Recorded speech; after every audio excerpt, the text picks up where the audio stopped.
Over here. Obviously, only a couple days away from a massive pay-per-view here in Abu Dhabi. So I guess, how has camp been? How's the weight cut been? Now, what are the emotions now that you're only a few days away from, fighting Shara Bullet here in Abu Dhabi? Всего пару дней осталось до этого невероятного события здесь, в Абу-Даби. Пожалуйста, расскажи, как прошел лагерь, как самочувствие, как вообще эмоции про такой невероятный карт, невероятный бой и против Шары. Добрый день.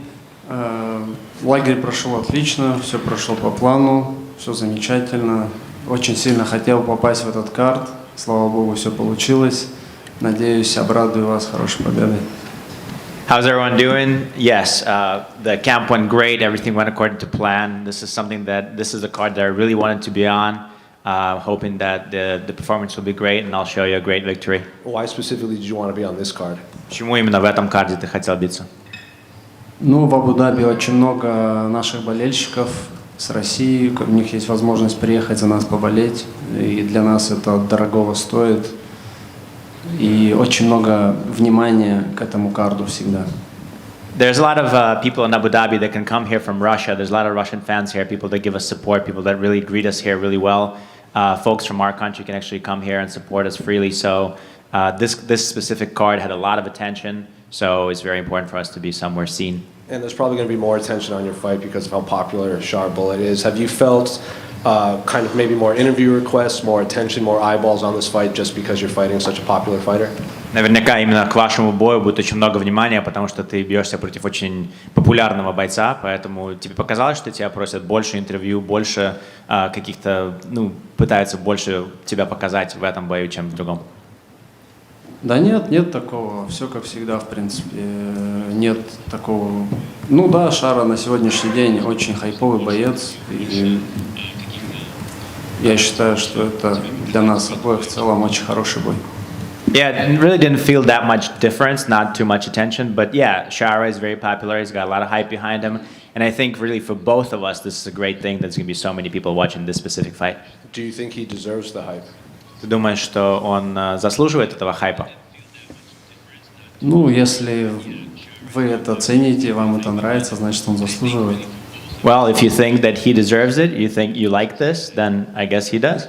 There were some photos out that you guys competed at the same kickboxing tournament a long time ago. I guess, were you familiar with him before, and did you have a relationship with him? And I guess, what do you make of his skill set as a whole? Всплыли какие-то фотографии, давным-давно вы с ним бились на одном и том же турнире по кикбоксингу.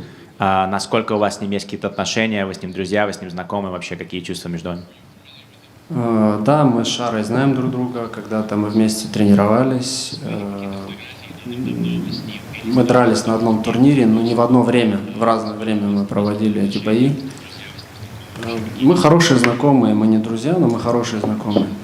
Yeah, we know each other. I mean, at one point we even trained together way back when. The tournament you're talking about, we fought together in the same tournament, but it's not like we fought together. We didn't fight each other. So, yeah, we know each other. I wouldn't say that we're best of friends, but we're really good acquaintances. Was there anything you could take away from past training camps for this fight?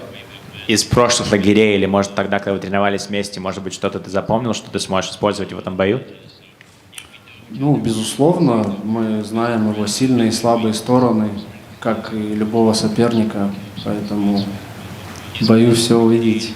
Yeah, more than likely. I mean, we know all of his weak parts, we know all of his good sides, so you'll see it. For every opponent, we make sure to study him really well, so I think you'll see everything in the fight. So, after the fight, how do you see the fight playing out on Saturday then? Как думаешь, пройдет бой вообще в субботу? Очень красочно. It's going to be very fiery, very exciting. And last one for me, can you say your thoughts on the main event between Ilia and Max? И твои мысли насчет главного события между Максом и Ильей? Макс мне очень сильно импонирует как боец, я давно за ним слежу. Ну и Топурия, конечно, безусловно, очень ярко себя проявляет сейчас. Ну, не знаю, я думаю, будет очень красивый, красочный бой, и я хочу, чтобы просто победил сильнейший. You know, I'm a big fan of Max. I've been following Max for a long time, following his career. I think that he's a great fighter. I also really like Topuria. You know, he's pushing forward. He's got a lot of hype behind him, a lot of speed. So I think that it's going to be a wonderful fight, and hopefully the strongest wins. Армен, у вас по-любому с Шарой были спарринги в Universal Fighters. Можешь рассказать, как они проходили? When you and Shara were in a Universal Fighter together training, I'm sure you guys sparred. Can you talk about your sparring? Как и обычно, всегда спарринги, все стандартно, аккуратненько работали. Just regular sparring sessions, you know, just carefully worked with each other, everything standard. Ну а если вот условно сказать, кому руку поднимали чаще? And whose hand was raised more often, so to speak? В зале руки никому не поднимают. In training, nobody gets their hand raised. Рассказывают, что в UFC есть возможность отказываться от какого-то количества поединков. Вроде говорят про количество 3 поединков. Были ли у тебя какие-то размышления, когда сказали «Шара буллет», были ли мысли отказаться, потому что все равно твой земляк? They say that there's a certain amount of fights that you can actually say no to in the UFC. I mean, the number 3 usually flies around. Is there something that you thought about when you were told that Shara Bullet is a potential opponent? Did you think about possibly saying no to it because he's your countryman? Конечно, находясь здесь, на международной арене, мы хотим драться больше с иностранными соперниками и проявлять себя. Но я никогда не отказывался от боев, никогда в жизни, и никогда не буду искать для себя легких путей. Я пришел сюда, чтобы доказать, что я лучший, поэтому мы будем работать и показывать это. You know, obviously being in such a huge international promotion, it's not ideal to be fighting people from your country. There's so many other options that you can have. But I was never the kind of fighter that says no to fights or picks my opponents and tries to find an easier way up. I will never do that. I've never done it before. So I'm here to show myself and to prove that I'm the best in the world. Армен, приветствую. В твоем тренерском штабе тренер Расул Магомед Алиев, он будет и секундировать тебя, а также Шара у него работал в зале. Считаешь ли ты это своим преимуществом, что человек, который тебя тренирует, он знает неплохо Шару? Your coach, Rasul Magomed Ankalaev, was the guy that did the entire camp with you. He's also going to be in your corner. He knows Shara really well because Shara worked in his gym as well. Do you think that it's an advantage for you having a coach who knows exactly what Shara represents? Не, ну конечно, в любом случае мы знаем Шару давно и по его боям в целом, да, я, как сказать, давно слежу, да, за его боями. Я за всеми бойцами российского ММА слежу. И для нас, конечно, наверное, чуть-чуть на нашей стороне, да, карта есть. То, что мы знаем его слабые стороны и сильные стороны. Ну и в любом случае мы с тренерским штабом, с моей командой просматривали все его бои. Даже если бы он не тренировался у нас, мы в любом случае видели бы его слабые и сильные стороны. Yes, of course. I've known Shara for a long time. I followed his career for a long time. I know him from fighting. I know him from training. And, you know, for us, it's something that we know already. We know his weak sides. We know his strong sides. But it doesn't matter if it's him or anybody else. Whenever we're preparing for an opponent, we'll make sure to always dissect our opponent and know the strong sides and the weak sides. So obviously there's a little bit of an advantage because we are so familiar with him. But it's not any different as preparing for anybody else. И последний вопрос от меня. Вот Шаре задали вопрос про ваш бой, что значит ли для тебя что-то, что ты вот дерешься против чемпиона мира по тайскому боксу, то есть значимый ли это фактор? И на что Шара так достаточно дерзко ответил, без относительно тебя, но в целом, что вы можете поставить, в принципе, в один ряд всех чемпионов мира, я их по одному щелкну в бою. Можешь ли ты похвастаться такой же уверенностью перед этим боем? И понимаешь ли ты, на чем основана уверенность Шары? Shara was asked a question about how does he feel about fighting a world champion in Thai boxing, and he was told that it doesn't matter who's in front of me. You can put him in front of me, or you can put any other champion in front of me, and I will systematically defeat all of them one by one. What do you feel about that answer, and why do you think he gets such a confidence to be answering in such a way? Ранее я уже говорил, что я сюда пришел, чтобы доказать, что я лучший, да, в этом деле. И, конечно, абсолютно любого дайте мне соперника. Я его также хрустну. Проблем никаких нет в этом. As I said before, I'm here to prove that I'm the best in the world, and I agree with him. I'm feeling the same way. You put anybody in front of me, and I'll make sure to pop him just as easily. Спасибо. Армен, приветствую. А вы в штабе вообще рассуждали, говорили о том, что бой может перейти там в партер, и ты там можешь, условно говоря, там побороться с Шарой? Потому что, ну, откровенно говоря, не самая сильная сторона его. Was it ever discussed in the camp that there's a possibility of wrestling or grappling or going down to the ground? Because, I mean, if we can be honest about it, that's not necessarily his strongest suit. So have you talked about going to the ground? Ну, конечно, это ММА, и это и ударка, и стойка, поэтому и борьба, поэтому мы ко всему готовимся всегда. Of course, this is MMA. We were talking about stand-up fights. We're talking about ground fights. We get prepared for both aspects, all the aspects. А Роман Копылов принимал участие вот в подготовке, помогал тебе?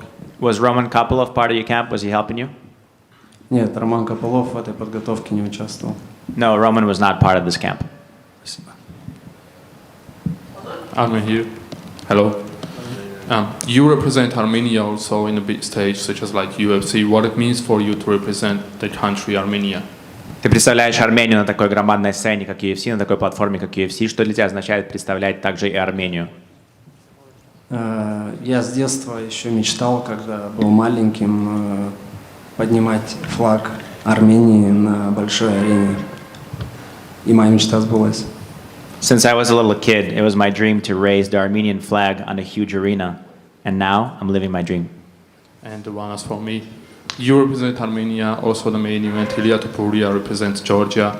How do you call the fighters from such a region like Georgia and Armenia growing up right now in a big stage like MMA? What do you think about the fighters from those regions?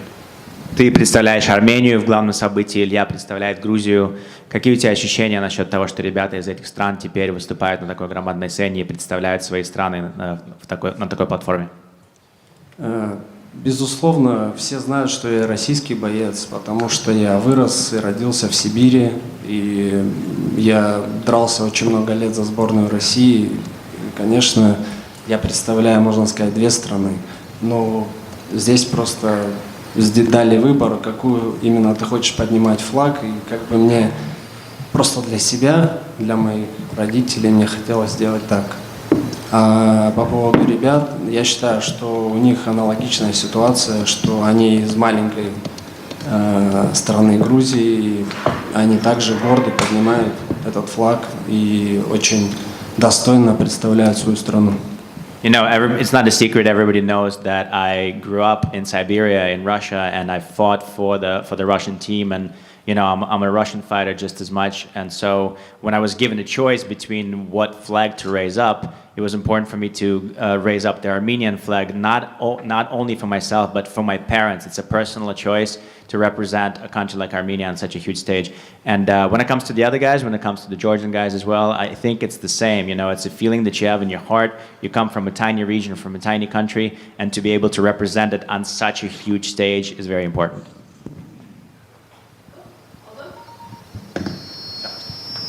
Thank you.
Max, how you doing? What's up, brother? Hey, congrats, bro. Thank you very much. Congrats. I watched it. What do you think? Bro, you're an animal. Thanks, brother. I get the impression that Ilia Topuria is not necessarily under your skin, but some of the things he says kind of confuses you more than annoys you. Would that be accurate? Yeah, I'm more confused about everything that he's saying about me not wanting to fight him, me getting forced to fight him. The dude just, he got me out here feeling like how he looked after my Gaethje fight. So it's crazy. Do you get the impression, right, he's clearly a confident guy, he clearly believes in his skills, but do you think when he's talking about, I'm going to fight for the lightweight title, then the welterweight title, and Max is going to be easier than Josh Emmett, do you think he believes what he's saying, or is he trying to sort of build himself up so he gets that confidence? I think, I don't know, bro. His mind is very interesting. I couldn't answer that question for you, to be honest, bro. But if that's what it takes to be the best version of himself come Saturday night, then so be it. You know, he can talk all that talk he wants, because at the end of the day, he still got to see me in 3 days. Out of all the things he said, is the whole I'm going to point at the floor in the first 10 seconds thing the one that kind of makes you roll your eyes the hardest? Yeah, because it just makes no sense, you know. At the end of the day, to me, I don't think he deserves. You got to earn that right. I don't think he deserved that right. With him being, you know the guy that he's copycatting. This guy's a copycat. You know, down to the tattoos, to his aura, to the way he's approaching fights. The guy's a copycat, and you're best friends with the guy he's following. So trying to copy. So at the end of the day, I think you got to earn that moment. And I believe he had that. He could have earned it with Josh Emmett in their 5-round roar. Josh Emmett was trying to swing. If you guys can go back to that fight and watch what happened, when Josh Emmett was trying to swing, someone shot and someone hold someone down for the rest of the fight. So I think the moment needs to be earned, and he's just trying to steal stuff. You know, he's already trying to steal one person's aura, and now he's trying to steal somebody else's thing. So it's amazing. He's clearly a good fighter, right? No one does that to Volkanovski if they're not a good fighter. But you, in your career, fought Aldo, you fought Conor, you fought Volkanovski, you fought the best of the best in this division's history. When you look at Ilia as a fighter, how does he rank up against those names? Or do you still think he's kind of unproven? He's an animal. He's good, you know. A lot of people forget that when he came into the UFC, he got brought in as a grappler and wrestler. That's what he was. And he came in the UFC, started knocking dudes out. His boxing is nice. As a fighter, you cannot be a hater and say he's not good, you know. Is he proven? He did what he had to do when he had to do it to get to the position he has. So there's no disrespect to that. But you get to see me come Saturday night, so that should be fun. And the last one for me, you obviously bumped into your old rival Alex this week. Is that kind of a fun one where, like, you guys had a great trilogy, but it almost feels like that chapter might not be over yet, so it's not time to sit back and look and reflect together yet? Are we still like, there's still some future here? Yeah, for sure, you know. The dude got 3 on me. I gotta get 1, bro. I gotta get 1. So at the end of the day, it's always respect with Alex. It's always respect with anybody. You know, it takes a certain type of human being to go out there in the octagon and to share that octagon with. So, you know, with Alex, it's always respect. With most of my opponents, it's always respect, you know. Max over here. Jose, go ahead. Just going back to what you were saying about how Ilia's a beast and comparing him to your past opponents, you know, he keeps using this phrase like, I bring the next evolution of mixed martial arts. That's what he's saying about himself. When you actually break it down, do you see things that he's doing differently that people weren't doing years ago, or is that just something you think he's saying to kind of build the fight? It's probably something to bring the fight, to build the fight, because I don't think he's doing anything different than people, you know.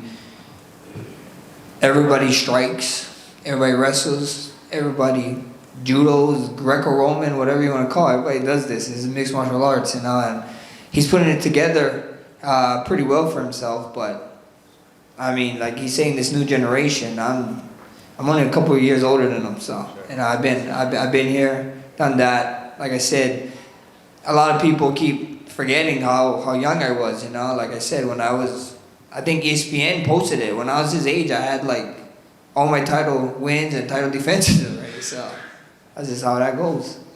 Title fight aside, and the hype around this fight, after UFC 300, there were a lot of journalists and fans. They kind of circled this fight as their most anticipated fight for the rest of the year, right after UFC 300. You guys weren't even booked yet, so do you kind of take that as do you take pride in that even though the fight wasn't booked, like people were like, John Jones still hadn't fought yet, and Pereira hadn't done his thing yet, but people were still circling this fight as like the one that they wanted to see?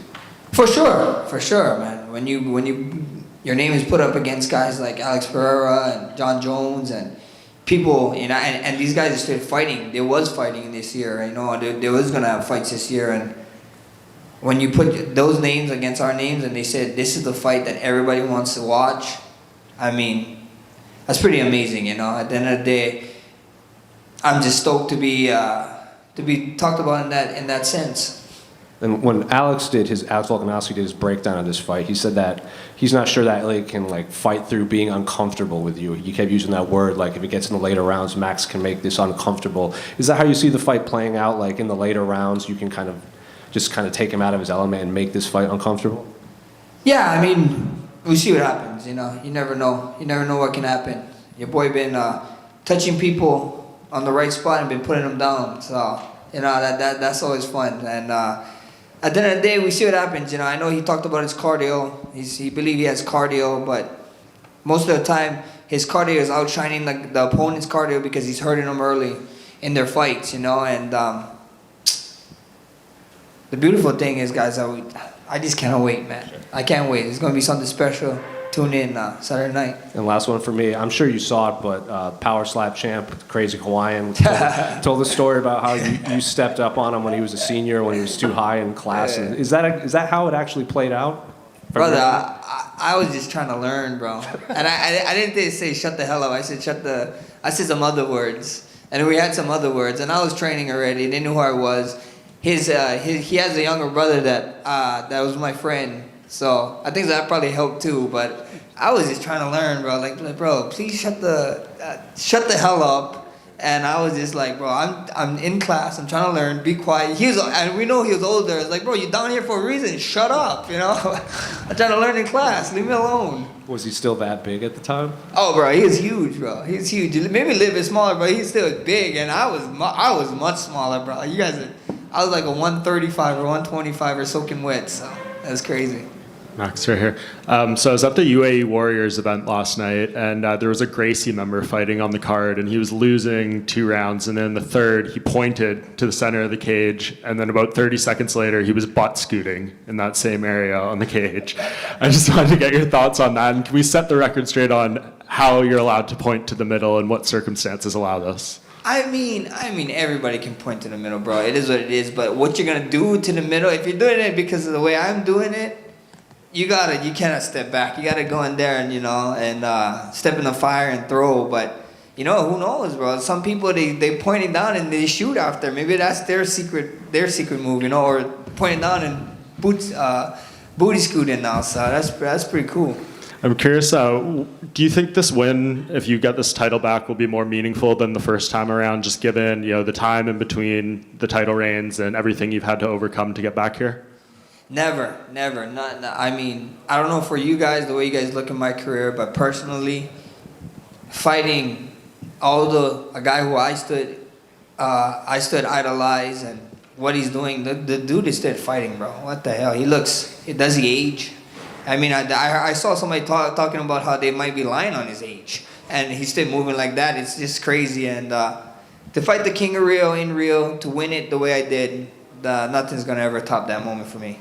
Can we bring back the hex ties if you get the win here? Maybe bring back the suits and the hex ties. Maybe. Never say never. A lot of talk this week about how you moved up 3 spots in the lightweight rankings. I'm just curious what you thought about that happening, given the fact that you were at 1 spot and you hadn't fought since then, and then this week you jump up again. Yeah, I don't know, bro. The ranking is wild. It doesn't matter unless you got the belt. So it's cool moving up, this and that, being in the pound for pound and everything. But if you're not first, you're last, I guess. If you have 2 belts over your shoulders after this fight, is it going to be a tough decision to decide which one you want to defend? Not at all, man. Not at all. UFC can tell me what they want to do, and we can do it. So, I mean, there's a lot of fun fights here at 45 now. Division is like kind of coming up. I know they bring somebody else up here, so with Diego, so that's a cool couple guys coming up. 55 is always fun to throw my name in the mix, but first things first is Ilia. You know, I got my hands full with him, and you can ask me that question after Saturday night.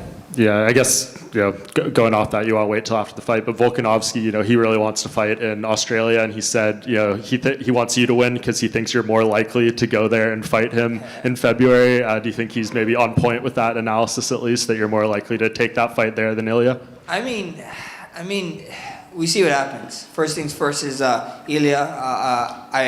And then after this, I promised my boy some traveling time in December, so that might be a quick turnaround. And then I have two Aussies who represent me in my management, and I found out what taxes is over there. I was like, yeah, okay. Yeah, Vegas sounds good. Hello, sir. How are you doing? Some years ago, you said that you are still waiting and new from Bruce Buffer, and it's your extra motivation. So in April at UFC 300, you finally heard and knew. So are you satisfied now and Bruce can relax? Or, do you still care how he will announce you after after your fight? Oh, yeah. And new undisputed title. You know, the BMF title. The BMF title, guys, I don't even know what's going on, why people is like so crazy about it. Before the title, it was supposed to be a fake title. After the title, now everybody wants the fake title. And then people getting mad for me not putting it up. Like, I have that type of control in this fight to put up a fake title. And then the guy I'm fighting, if it's a fake title, he bought a fake title. So that doesn't make sense to me. I don't know what's going on in this world anymore. And one more question. What's your opinion on the main event in Power Slap, if you follow it, of course? I don't follow it too much, but I know the crazy Hawaiian. We went to school together. We had that story. I got a poo too for my Waianae native. Thank you. Mats, hello. You have like 15 5-rounded fights right now, and Ilia in overall have 15 fights in Korea. What this experience means for you first in this fight against Ilia and in MMA overall? I mean, experience is cool, but experience can all get taken away with one shot, and Ilia has that one shot. I've been working on my one shot, so experience is experience. It is what it is. This is a world title fight. He won the fights that he's supposed to win to be here. I won the fights that I'm supposed to win to be here. And we got to fight, so that's all there is. And the one is for me. What this fight means for the Hawaiian MMA? It means a lot, man. It means a lot. I go back out there. I reclaim the throne. I get to go back Hawaii 15 pounds heavier with something nice and golden on my shoulder. It would be amazing. Thanks. Max, to your left, winning Saturday night automatically gets you a lightweight shot against Islam. Does it excite you knowing it replaces the long-anticipated matchup that never happened against Khabib? I mean, unless you work in the UFC, and I don't know nothing, because I never ever heard of that, but that'd be amazing news to me if I got my hand raised and that was the direct shot. But for sure, like I said, man, I was talking about it all week. We missed the shot with the Khabib fight. They call Islam the 2.0, and I think Islam is like, he's more willing to fight me now. I know he didn't care too much, because why would he? I was a 45er coming up and the 55 and so whatever. But now he seems more openly to the fight. So never say never. First things first. Like I said, though, I got Ilia. He's my full focus. Well, you're closer than ever to being a triple champ. So good luck. Thank you. Sure. Thank you. Max? Hi, over here. Greetings from Georgia, or how we say Gamarjoba. You mentioned traveling. I just wanted to let you know that no matter what happens Saturday, we're rooting for both of you. May the best man win, and you're always welcome to come and visit Georgia. Thank you. As for questions, so I don't know. I know you're not the type of guy to kind of rest on your laurels or smell the roses, as you say. But you are the first ever fighter to hold the interim title, to hold the undisputed and the BMF title. And as far as undisputed title goes, you have both the old belt and the new belt. So basically, you're like featherweight Thanos or something. I don't know. You've collected them all. So after such a long career, full filled with like amazing moments, right? What keeps that fire burning? What keeps motivating you? The next one is always the best one. That's what keeps me motivated. Just and being motivation for the next generation. You know, we got a lot of stuff going down in Waianae right now, and or even in Hawaii period, and people just need hope. So if I can be that little hope, that little share of light, then so be it. Amazing. Well, if some people, I know people, my friends, and those who like to watch your fights, they are very inspired by you all the way, halfway across the world. So I'm sure people in Waianae feel that as well. And just one more question, kind of. I know that your career is far from over, and I know that we're going to see, I'm pretty sure, many amazing fights from you. But I just wanted to know, kind of, again, this is not the talk about retirement or anything, but how would you want to be remembered as a fighter?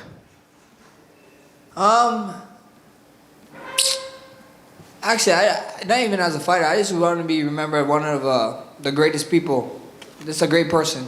That's it. No fighting anything. I just want you guys to know me and people, all the UFC staff, just to know me as a great person. Like, oh, when they talk about myself, it's like, oh yeah, that was a great kid, or that was a great guy, and that's about it. You know, that you only can leave great stuff behind. You know, and with all these records and everything is cool, but your personality and how you treat someone else is much more important to me. So if you guys can be like, oh yeah, Max was a great guy. Anytime I interview him, anytime I talk to him, any interaction I had with him was great. That's more than enough for me. I think mission is accomplished. Thank you. Thank you. Max, right here. You're a guy that's always kind of taken care of yourself. You've limited the hard sparring and things like that. Just a question about Tua Tagovailoa recently. He's kind of come out and people have asked him, are you going to wear the Guardian cap? And they've talked about his health and things like that. And he said, I'm not going to wear it for personal reasons. Just wanted to get your thoughts on that and like younger guys in not only MMA, but contact sports, taking care of like their mental health and dealing with concussions and things like that.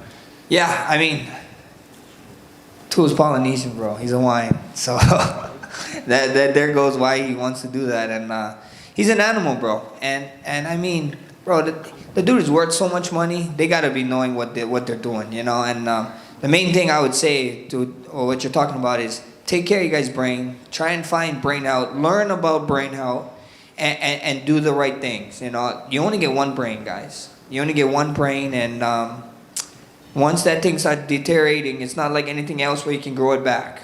So be smart. Go see specialists. Go see doctors. Go do research on your own brain health and take care of yourself, because at the end of the day, that's what it is. You know, you wanna be able. I don't want to be a vegetable when I grow older, especially with all these. Everybody keep talking to me about how much times you got hit and blah blah. Brother, I take brain health so serious. People would never know. After my career, maybe I'll talk about it and all this stuff that we've been doing. But take care of you guys' brains. Do you guys' homework. Get on it and be smart. Hey Max, back here. You spoke a little bit about the BMF belt, and let's be honest, you've given that belt real lineage now, especially with the performance that you put in against Gaethje.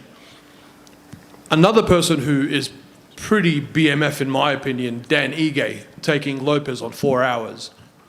What do you think of the idea of a Hawaiian v Hawaiian BMF? That'd be amazing, right? Two Hawaiians at the top of it, the pinnacle. Two warriors. I mean, it'd be cool. In Hawaii.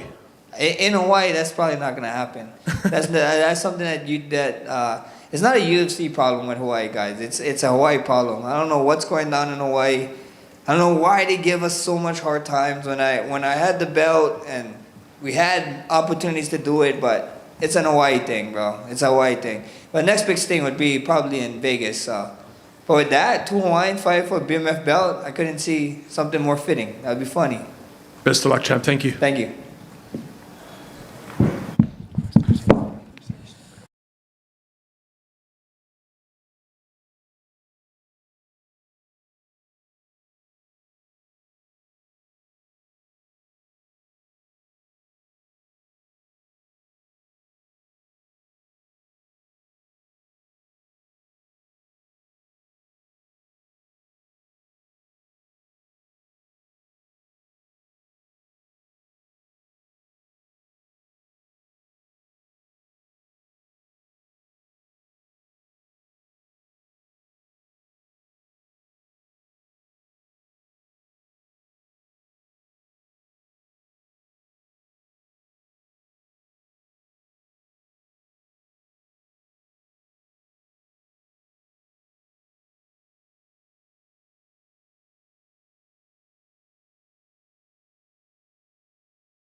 Hi guys. Hi. Ankalaev spoke a lot about how he is willing to stand up the whole fight against Pereira. Does it excite you to test his stand-up fight? It's a mixed martial arts fight, and I had a very good camp, and we prepared for every scenario, striking, wrestling, or grappling. So we will see where the fight gonna go. Maybe he gonna shoot for a takedown against me. Maybe he want just to prove his stand-up against Alex Pereira. You never know. So I don't even pay attention on what he said against Pereira. The most important thing is Saturday night, how he gonna fight against me. And I know that I did my homework, and I'm ready for everything what he brings to the table, striking, wrestling, or grappling. Alex, right here. Ankalaev, he's tweeted a lot since his last fight, but one of the things he's been saying is he thinks you're the toughest opponent, like even compared to Alex. Do you think like he's building the fight with you? Does he believe that? And I guess what do you bring to the table that I guess will make you the toughest? I really didn't pay attention on the social media and the tweets, what he did the last months or the last weeks. Of course, I saw them, but I didn't really pay attention. My 100% focus was on training, focusing on myself, not on him, and to get the best out of me in the camp. And this is what I had. And if he says that, it's good. But if he didn't say it, it's also good, So it's okay for me.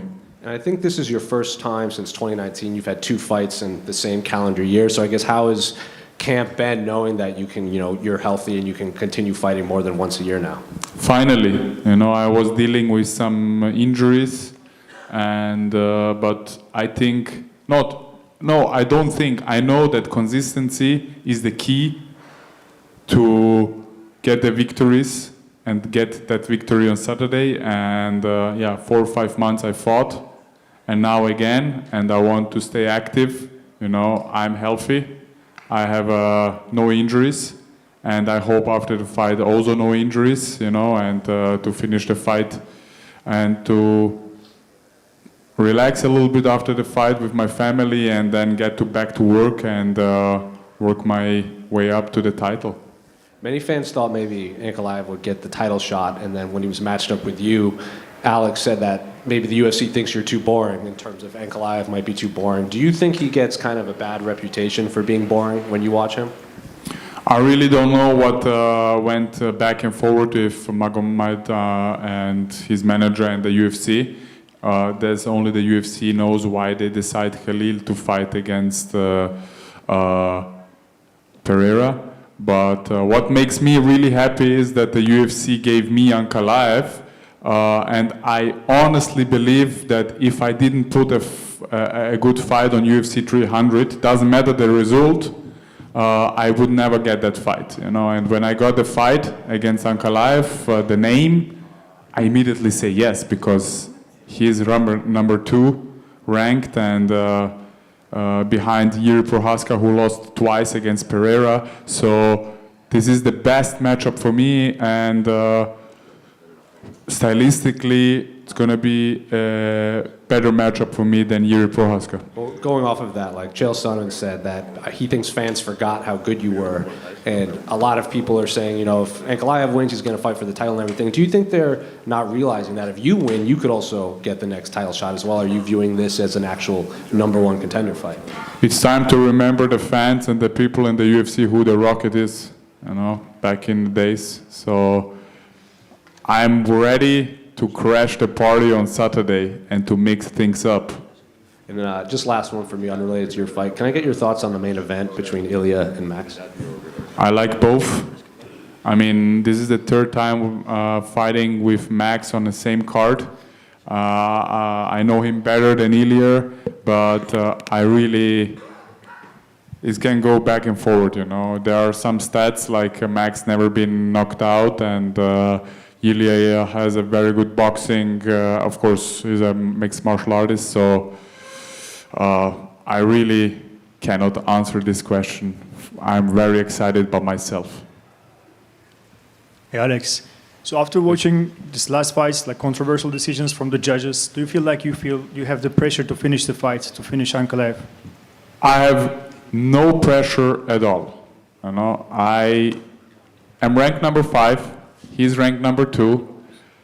Yes, probably gonna be this fight is gonna be number 1 contender fight, but we never know what the UFC decides. I am in Abu Dhabi. I'm like kind of like in enemy territory, you know. It's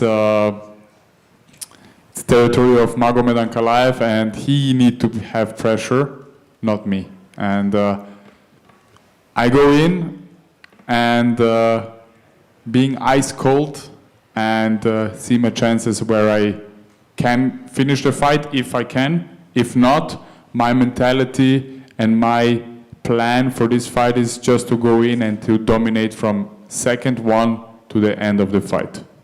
And if you were to finish the fight, if you don't leave it in the judges' hands, and that immediately puts you in the title picture. And as a striker, how do you see? Did you watch the round 3's performance against Alex? And how do you see any holes in Alex's game where you can explode? I said it yesterday in an interview that everybody on this world and in the division has holes.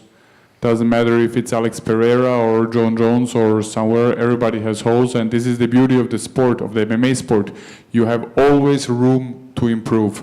So it's up to you if you use the holes against you or to use it for you.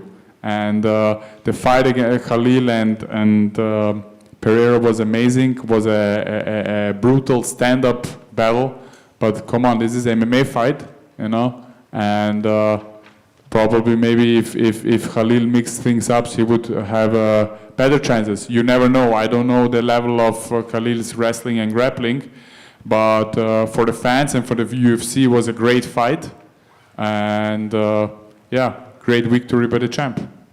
That was a Sport Plus from Turkey. Good luck on Saturday. Thank you very much. Alexander, right here. Some fans say that Ankalaev is a #1 contender. Do you think victory over him is more valuable, considering that he's #1 and like most likely he could be a champion at some point? Yeah, I mean, he's a hard matchup, like all the fights in the UFC. We are all good fighters, good athletes, you know, we would not be here in the UFC if we are not.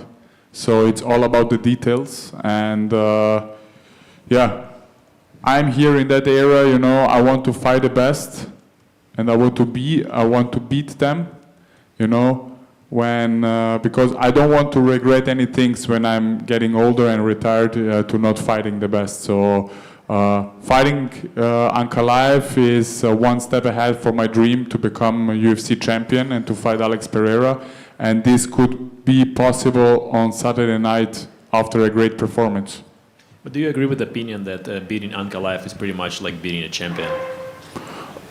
No, you have Alex Pereira. He's a hell of a champion.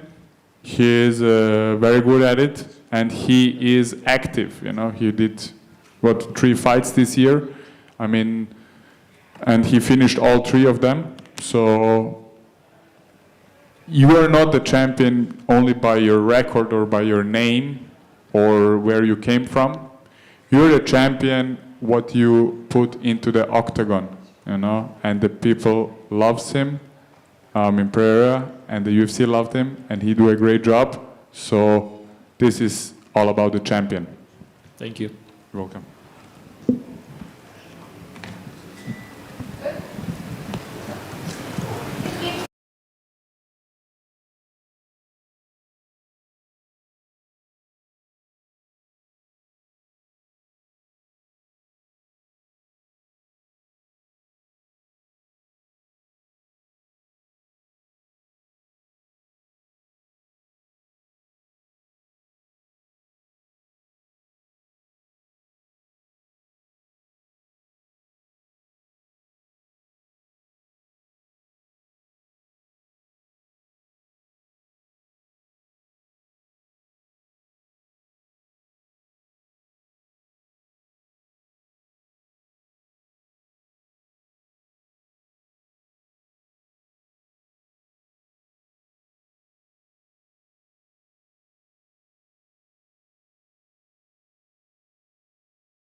Khamzat, it's been a while since we've got to see you at one of these and indeed see you fight. How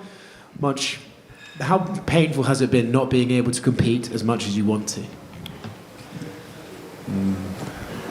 It's hard. I mean, always when you want to do your job, when you can't do it and you're not getting the money, it's hard. So, yeah, but thanks God, I'm here, I'm ready. I'm gonna go in for my victory and take my money, go home, be happy. So we're here. Obviously, you've had some health issues that have kept you out of the cage. I don't know if you want to go into detail as to what those were, but do you feel like they are all behind you now and you can move forward with your career without having to worry about that again? Of course, whatever happens in my life, so always come out with everything, always wins, you know, so whatever it is I fight with, always wins, thanks God. But right now I'm here, I'm best guy who could be in the UFC, man. Does it annoy you now that fans, considering when you started in the UFC it was a fight one week, a fight another week, that now fans almost talk about you like, oh, this guy never fights? Does that annoy you?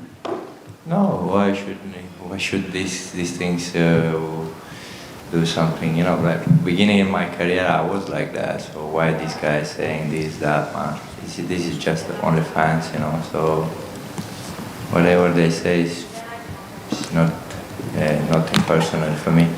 Do you think Robert Whittaker could be one of the hardest fights in the middleweight division for you, based on his style? I don't know. So we'll see in the cage. So, but anyone on the top could be a hard fight, but somebody could be an easy fight. We will see. Maybe it's easy fight, maybe it's hard fight for me. So we don't know. They say that it's going to be Dricus versus Sean Strickland for the title next. But if you go out there and you finish Robert Whittaker in 1 or 2 rounds, do you think that the UFC will have to say, okay, no, it's Khamzat next? I hope so, but they said that before as well. When I beat the Gilbert Burns, how long time was that? Some 2-3 years ago, man. I didn't fought my chance. After that, Usman, if he beats Usman, I'm gonna fight for the title. Didn't fought yet, so we'll see. But I'm happy with the money. I'm making more money than any champ as well, man. So, yeah. Life is good.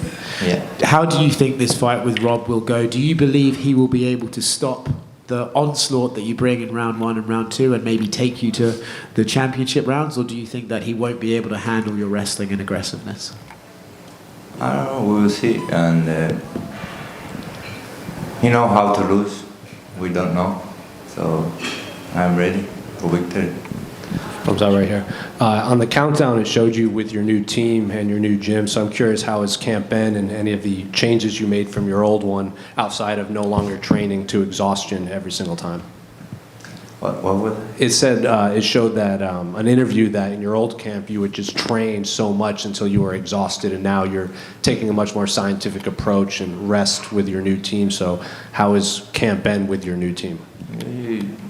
I have my old coaches still there, my coaches, and always will be my coaches. But just done this training camp, and we try the new things, and we train with the guys who train the people 60 years, you know. So with professional wrestlers, with professional boxers, and I have my doctor around me, I have my dietitian around me, and the guy who checking my supplements, everything, you know. I never had so much team around me, you know, so would be a different Khamzat. Rob has faced high-level wrestlers in the past like Joel Romero, and he's faced high-level grapplers like Jacare. I'm curious, how do you think you are different from those two guys when you step in there with Rob?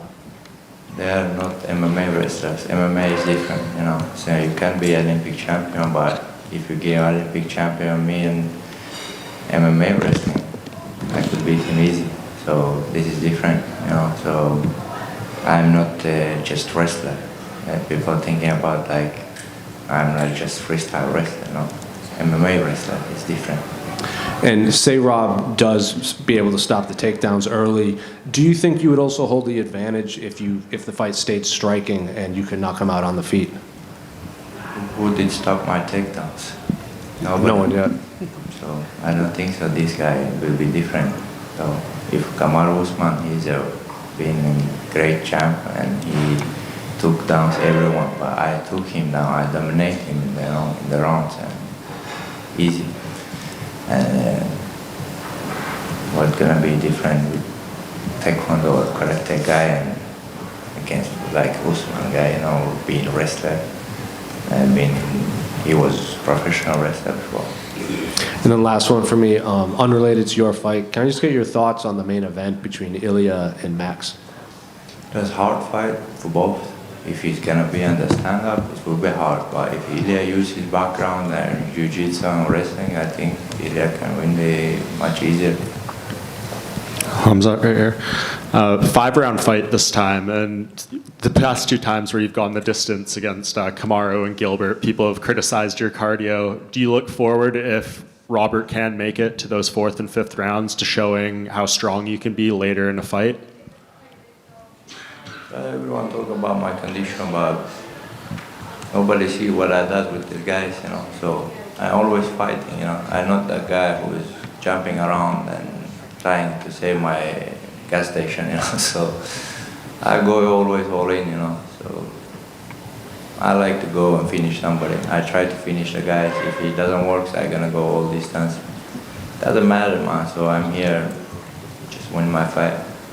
Do you have to change that pace a little bit, knowing it's 5 rounds, or do you feel you can go as hard as you want for 25 minutes if needed? I've been pushing from first second to last second on my sparrings, but I don't think so. It will be different in the cage here as well. So, but I didn't say anything about my health before Usman fight. Everyone thinks about Khamzat went in the cage healthy, so it wasn't that.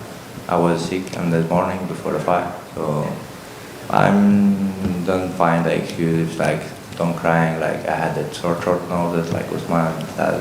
I'm jumping also in short notice when my fights, Yeah, we're fighters.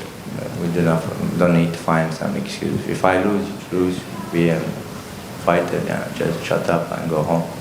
How much better, given everything you've said about the training, the nutrition, do you feel right now than you have in past fights? Coming in a few days, like hours out from weigh-ins, or a day and a half from weigh-ins. How much better do you feel right now? What? Compared to last fights, how much better do you feel right now, given all the changes that you've made in nutrition and training? It was amazing. It feels amazing, and my camp was perfect. Never could be that good, man. So we've been in the mountains, been doing training, and never been I've been always in the city and just a normal gym train, So like now I was the Olympic Centrum, and they has everything there, doctors, everything. They're checking around and checking your body and all the things you need for the Olympic athletes, So they use it for me, and I'm in great shape. Did I hear you say in an interview this week that you still want to return to welterweight eventually? It doesn't matter. Whatever is money, I go for that. Who do you think would be an easier fight for you between Sean Strickland and Dricus du Plessis if you got that title shot? Don't know. Still don't know. When we go to the cage, we will see. Thank you. Khamzat here. Left to you. Yeah. Hello. You mentioned in the previous strongman welterweight division. Right now, you compete at the welterweight division before, and you moved up to middleweight. Now we see that there was many rumors about you versus Shaukat on the papers. That would be a huge fight, and now Shaukat is fighting for the title against Belal, and you are in a middleweight, one step away from the title. And at some point, would you like to go back to welterweight if you would be offered to fight? For fight for what? For the title against Shaukat. Of course. I've write to the Hunter. So just give me a title any weight class, so I'm ready. It doesn't matter. If they give the money, give the title, go for heavyweight as well. And there's many new names in the middleweight division close to the top 5. For example, the Roma Dolidze, I'm from Georgia, and interesting for me. Also, Caio Borralho, your friend, and Nasruddin Imavov also. There's many names to mention. Then the Roman was called you out before the fights and after the fights fighting against you. And what do you think about him and the fighting against him? What should I think? We did train before, so that's it. I met him in Thailand outside. I said, "You want to fight? Let's fight right now." He said, "No, I want to fight with Cage." So For me, this fight is everywhere, you know, outside, inside. Well, Roman is a great guy, you know, and we have friends between me and him, you know, Guram and Georgian guys. He's always been close to me. I love that guys, and good character and same tradition, like I said before. If they give for him, you know, but he has to win his fights. He lost against many guys in the division. I never lost. That's the difference. All right, and the last one from me. You have a new nutritionist in this camp, Matteo, who is one of the best in the business. And you mentioned that you didn't have the guys who will help you before in the previous camps. How is it for you to cut weight in this camp? How easy was it? This is much easier, but before he would just 8 kilos one day, you know. So, but here now we have a professional guy and checking my weight and everything. So, as like I said before, never been so much good people around me, good team around me. Khamzat, what would be the most satisfying way here? What would be most satisfying way to win for you? To prove yourself that you can go 5 rounds with Rob, or to submit him, who has never been submitted in middleweight? Just win. That's it, man. So I don't think about 5 rounds. I think about submission. Just go to the cage, win the fight, smash that guy, and take my money. That's it, man. I never when I go to the cage, just thinking about how just to win the fight. How doesn't matter. Hi Hamza, Yusuf here. A common opponent between you and Whittaker is Aleksandar Rakic, who lost only from you and from Whittaker, and Whittaker finished him faster. Do you see any sort of threat different in Whittaker compared to previous opponents? What? I didn't understand. Like a threat from Whittaker to be more dangerous than all the opponents that you faced before? I don't know. Maybe he will be dangerous, but I'm the most dangerous guy in the world. So I don't know. He finished him early. I finished him later, but I'm not that Khamzat I was before. He's not that Rob he was before. So the only answer is just a cage. He had a statement a few days back that he wants to demolish you in front of your audience here in Abu Dhabi. What is your response? Nothing, just say salam alaikum. Hello, Khamzat. How are you? You know the Russian fighters. What's your opinion about a possible future fight between Ilia Topuria and Islam Makhachev?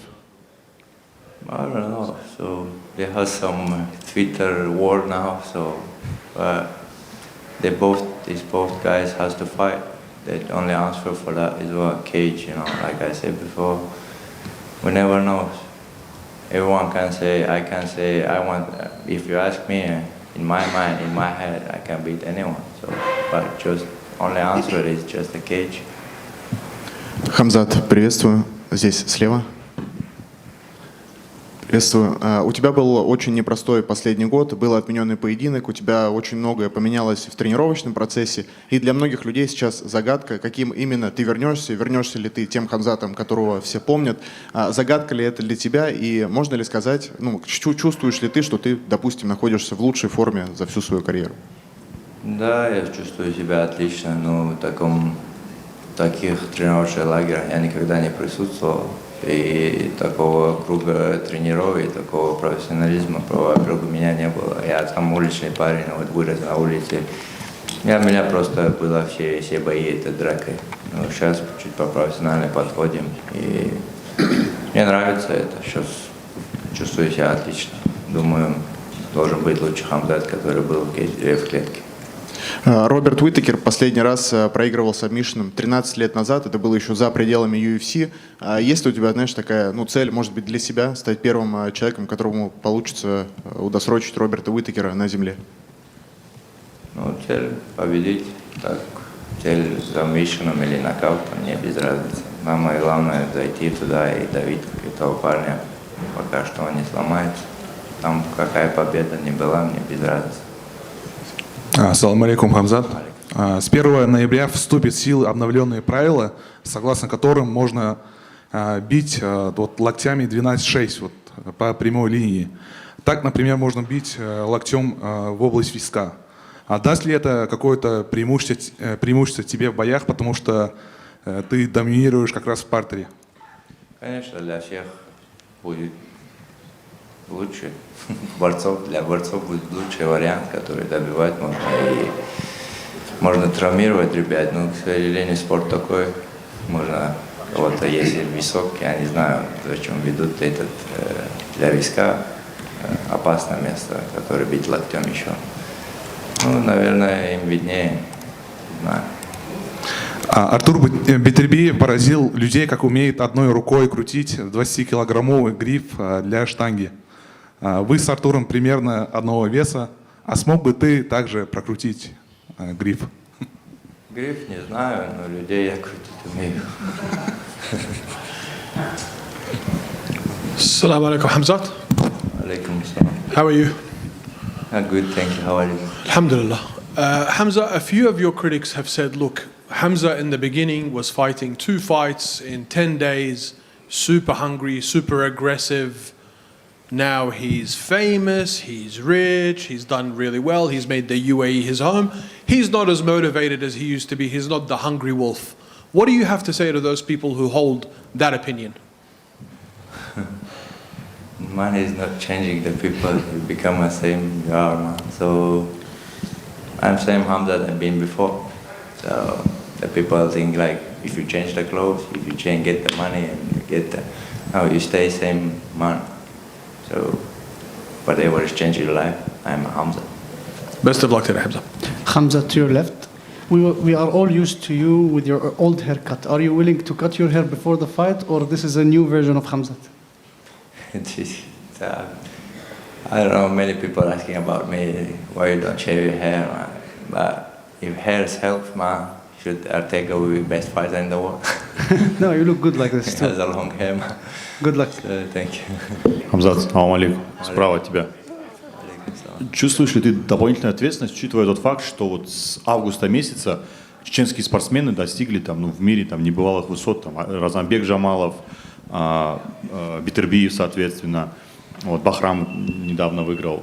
Давит ли это дополнительно на тебя, потому что, ну, как бы, нужно не ударить в грязь лицом, что называется, и вот марку, соответственно, поддерживать?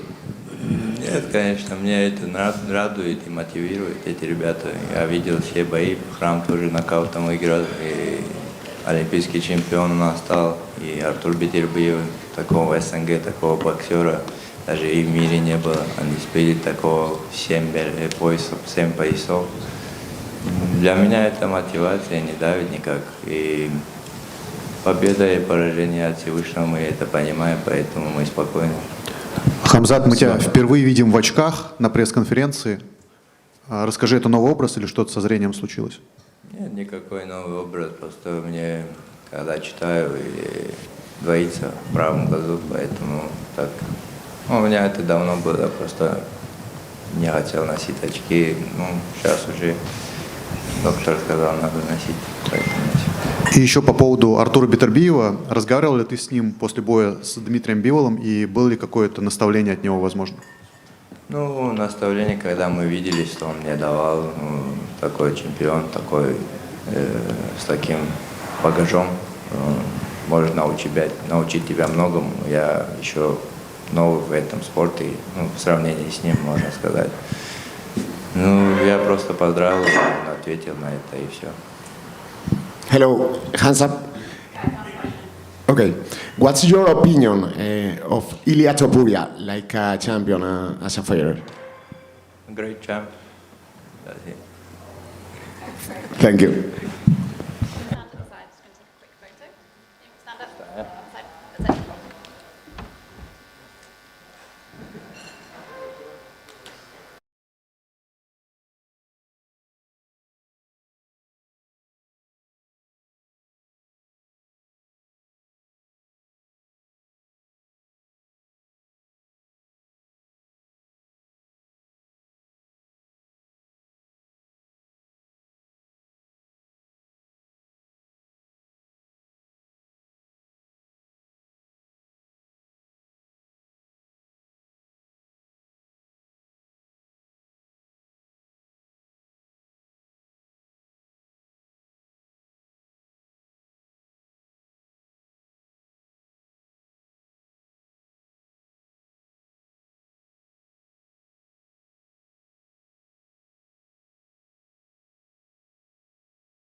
Sorry, I'm paying a ticket. I got a fine for speeding.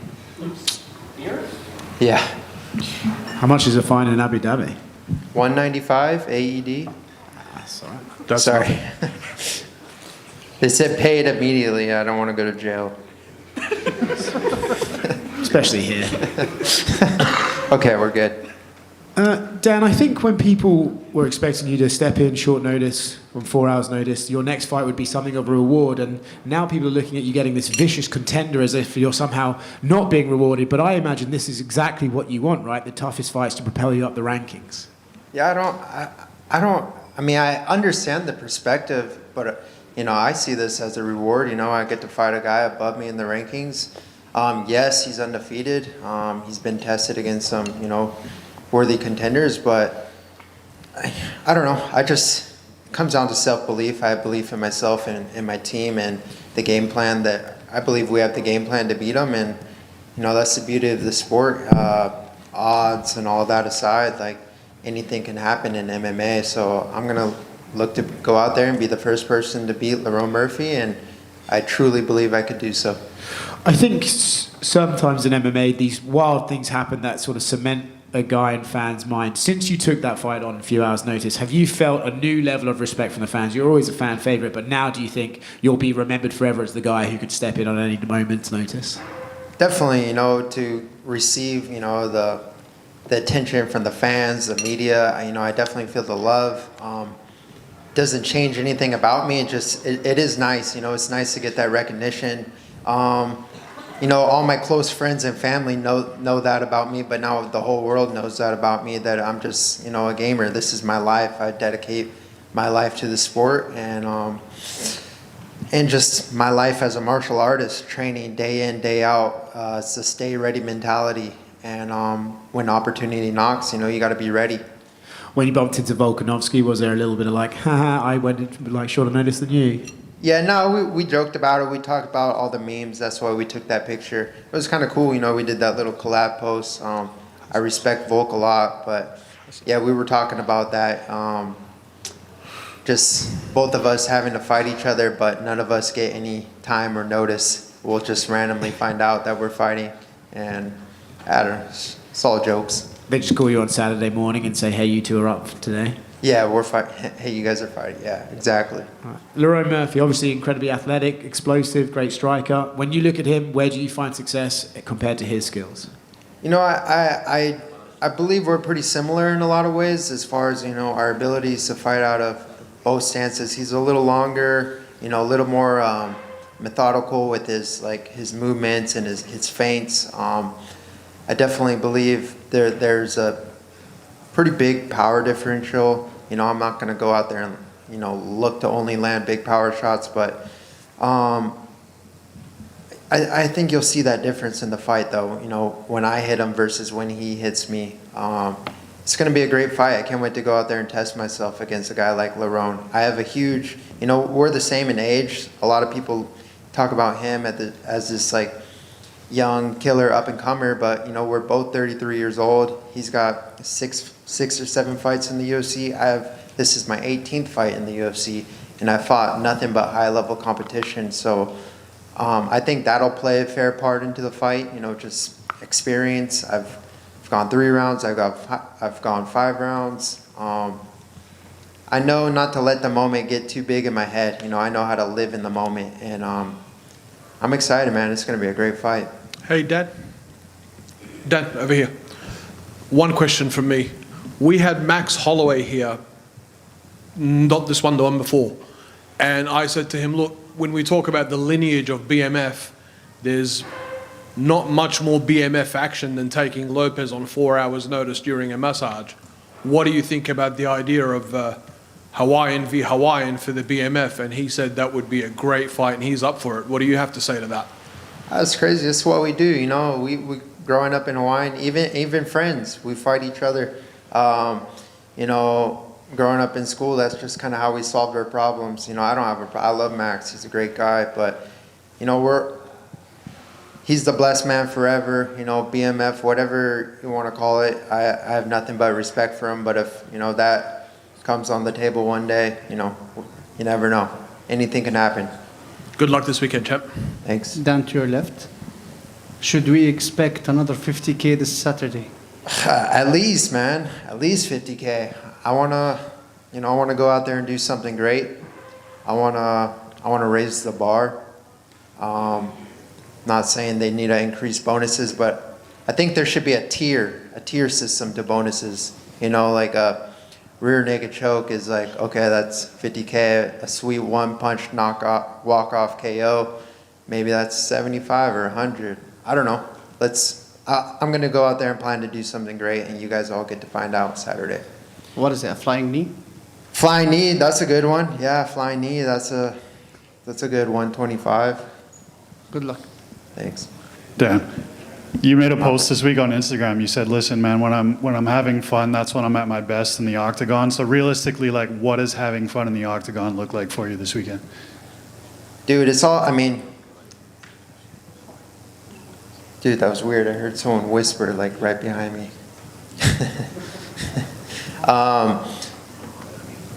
I think having fun is all about being in the moment. You look at my last fight, like taking that fight on short notice, there was no time to think about it. I was having fun. I was in the moment, and that's when I'm truly at my best. You know, last time out here in Abu Dhabi, I literally locked myself in a hotel room. I didn't leave, and all I thought about was, you know, killing my opponent.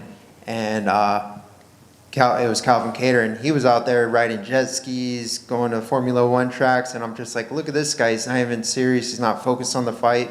And you know, over time, you learn to just truly embrace these moments and create memories with your team, with your family, and you know, that's what this is all about. I truly just feel I'm in a really good spot mentally. You know, I know how to embrace the moment. I know how to. I try to separate myself from the outcome as much as possible. As bad as I want to win, that's not what it's all about. It's about going out there and proving to myself, you know, that I am one of the best and that I can be. I don't know. When you're not in the moment, you're not present. You're a little step behind. You know what I mean? So I don't know, man. I'm just gonna look to go out there and have some fun and shine and be my best. And then I know Diego's kind of here as the backup for the main event, but has there ever been any thought in the back of your mind, like, man, if anything were to happen to Lerone, like, is that invitation out there to Diego? I literally thought about that. You know, even when I was flying here on the plane, like there was some news that Murphy fell out, but Diego's the backup fighter for the title fight. But I mean, yeah, he could also be the backup fighter for this fight. But you know, I have high hopes. Murphy's gonna make it. I've seen him around the hotel. He looks good, he looks healthy, and it's going to be a war. Then over here, left to you. Hey, I want to ask you about the Ilia Topuria. I'm not asking you about the outcome of the fight because you're going to support your fellow Max Holloway, I'm pretty sure. But what do you think about Ilia especially? Because as far as I know, you were supposed to fight Ilia in 2022 at the end. At least that was the sources was talking about in the social media. And what do you think about Ilia? I mean, he's had a fast rise. I think he's really good. You know, he's a champ for a reason. I don't think there's any flukes. You know, people will say, well, you know, Volk fought too soon. No, he beat Volk, and he beat a lot of good guys on the way. He beat Emmett in a 5-round barn burner. And he's skilled, man. He can fight. He could take the fight anywhere, on the ground, on the feet, on the ground. He has one-punch knockout power. And he just seems to be just in tune of what he's doing, you know. I think him and I would make a great fight one day, you know. But, yeah. Thank you so much. Dan, over here, how are you? After UFC 303 with Diego Lopez, Dana White said that he's ready to do anything for you. You respond that you want to fight at No.2 UFC, so did you have any chance to fight in the Sphere, and are you disappointed that it didn't happen?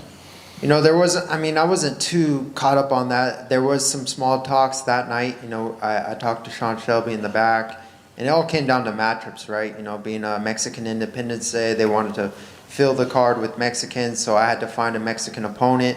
I was ready to fight anyone. We asked for Yair. That was probably the biggest fight.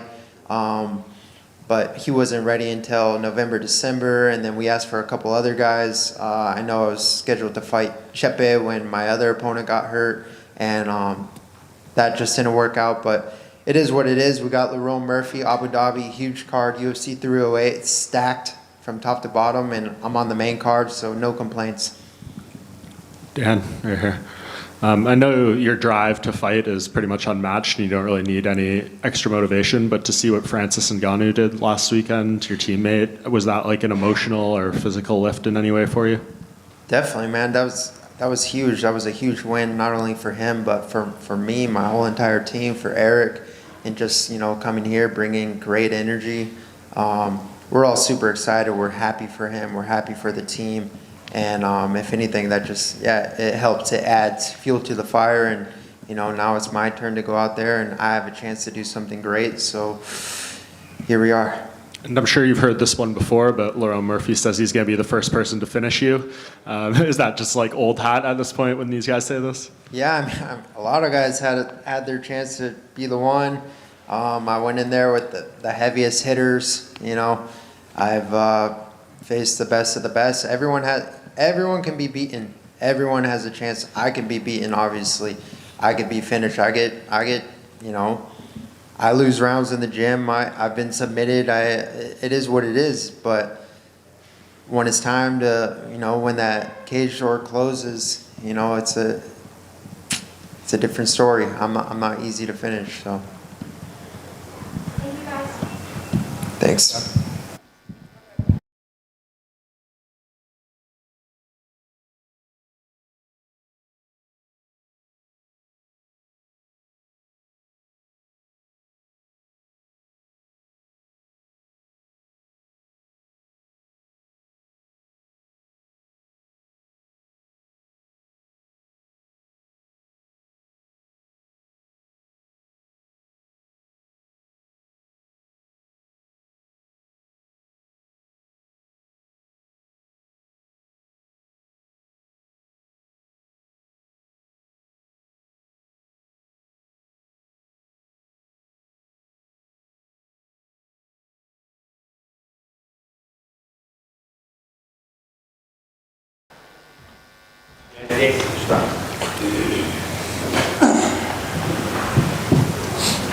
I'm going to translate, Robert. Rob, over here. Obviously, you were originally scheduled to fight Khamzat back in the summer in Saudi. Before that, he had to pull out, so relatively close. So it's essentially two back-to-back camps for the same guy. Has this just kind of felt like just one long fight camp for the same person, or have you been able to separate it and, you know, take some downtime before you reset? I guess like during my camps, I don't really focus too heavily on like my opponents specifically. So we cater the training to counter and to work niches that'll work in the fight. But we don't, it's not like a foolproof game plan. That's why I was able to adapt to the last minute change last fight, was because we're very flexible and open-ended with our training and preparation. Mate, this whole year, like I've been fortunate enough and blessed enough to be able to be pretty active this year. This year's felt like a whole camp. Well, I was going to ask that, but I'll ask it now. Like in the past, you know, you've taken time off, you've had injuries and stuff, but like you said, you've been very active this year. So how has the last year treated you, and just, you know, you've been able to stay healthy and just continue to go from these big fights to big fights again? Yeah, no, it's been great. It's been really great, you know, and I'm blessed to have been in a position to be able to do so. I like to be this active if possible. Obviously, due to injury and other circumstances, I wasn't able to be as active as I would have liked. But I think the back-to-back camps, the things that have changed in the training, the things that have changed outside of the gym, they're just all kind of leading itself to where I'm at today. Was there any concern that he wouldn't make it this time? That he wouldn't make it? Yeah. I didn't worry about it, you know. They're pretty quick with filling out the spots. He has said that, you know, he's reunited with some of his old coaches. He's moved his training camp around. He has this new scientific approach. So he's not just training to exhaustion at all points. Are you expecting maybe a different Khamzat, or is it like, you know, the stuff that he does, he's very good at, he won't change. It's just the approach he's taking, maybe not to be exhausted and get sick as much as he did in the past? I guess I'm not really focusing too much on him. I don't think about him too much. I get asked a lot of questions about Chimaev this, Chimaev that. I don't think about it. Like, you know, he's not on my mind very much. I am expecting him to come out hard and aggressive from the first second to the last, okay? And I have prepared accordingly for that. I've prepared for the hardest fight of my life, to start extremely hard, like sprinting for the first 5 to 10 minutes, but also drag it out to 5 minutes. I'm ready to sprint for 25 minutes if so. And yeah, I come here for war. Your coach in the countdown said, I think his phrase was, Khamzat's looking for Rob's leg, Rob's looking for his chin. Has that been kind of, I know you don't think about him specifically, but has that been kind of the mindset as like a team? I look to go into this fight hunting him, much like I planned to last fight. I look to do again this fight. I'm the hunter in this fight. I'm the predator, and I'm going to be looking for him. And after the Dricus' win in Perth, he was asked, who do you think deserves the next shot? And he said, he interrupted the question. He said, Robert Whittaker probably deserves the next shot over Sean Strickland, but he's obviously probably fighting Sean and you're fighting Khamzat. Was there any, talks or hope that maybe you would just get the title shot instead of having to go through Khamzat? Doesn't bother me. I've never really let things that I can't control affect how I feel or, what I'm doing. I'm here to fight. This is what I get paid to do. This is how I put bread on the table for my family. This is my duty to my family, so here I am. And last one for me. Can you just get your thoughts on the main event between Ilia and Max? Mate, it's going to be a stellar fight. I'm excited for it. I find it very hard to tip against Max at any time, just because it's Max, right? But Topuria would have to be his hardest challenge to date, I reckon. Topuria's skill set is probably probably the highest caliber in the division at the moment, So, yeah, we'll have to wait and see. Like I said, hard to tip against Max, but Topuria's, no one thought he could do what he did last fight. Rob, it seems like every time you get a fight lined up, the UFC announces an Australia event, like a strangely weird timeline like away. When you look at that February show, do you want to be on it? Is there a chance maybe you can take Sean Strickland's title shot and fight Dricus there? What are your thoughts when you look at that February date? I don't know why it is, but everyone asks me the same question. If there is a card that is just after Christmas, it is a so-so. Like, it's 50-50, because I've got Christmas. And to be honest, my family deserves a bit of time off. Whilst I'm the one going through the camps, they have to put up with me. And, I haven't fought as much as I have this year in a while, so they've had to put up with me. Camp Rob for a fair bit. Camp Rob's no fun. I think you had said in another interview, like, you feel this was one of the best camps of your life and you're just feeling like you're firing on all cylinders. Is that a product of kind of parlaying the work from the last time right into this? Not just the last one, the entire year. Since the Dricus loss, and I kind of had a bit of a wake-up call. I made some changes, inside, outside the gym. We just sat down and we ripped in. We worked hard. We worked harder than ever, and you can see the results of that work show itself in every fight this year. Every fight I've gotten better. I've started to back myself more. The confidence I take in the victories that I've had. Mate, I'm coming into this fight all cylinders firing. And with Khamzat's fights, it's kind of been a tale of two stories. Either finishes the guy really quick, or we've seen him go the distance those two times, and he has looked fatigued. He said in here earlier that he thinks in this first 5-rounder he could push that pace for all 5. Are you curious to find out if that's possible? Because a lot of people look at those Usman and Burns fights, and the idea of him going 2 more rounds seems like it would be a lot. That's exactly what I'm going to do. I'm going to fire it off for 25 minutes. And if he wants to sprint with me, let's go. Hey Rob, how you doing? Where are you? Over here. Oh, there you are. Rob, there aren't many fighters in the UFC who are defined by being a family man, right? If you ask me, I'd say it's you and Stipe. We just want to hear a little bit more about, that is the defining feature of Robert Whittaker. How do you get to a point where you can disconnect that? Because that is really what you're all about, and then do what it is that you do and then come back to it and turn us down for February when we're trying to get you for a post-Christmas fight, mate. Yeah, I guess a big part of it was all about like redefining drives and goals, right? I've been in the UFC for a long time. You don't see a lot of fighters stay in the UFC for as long as I have at the caliber and the level that I've been at. And I think I owe a lot of that to just being able to, being able to redefine my goals, find my drives. When I started my career, I didn't even have kids. So the introduction of kids during that period is it's mind-blowing. Anyone that has kids will understand. It changes you.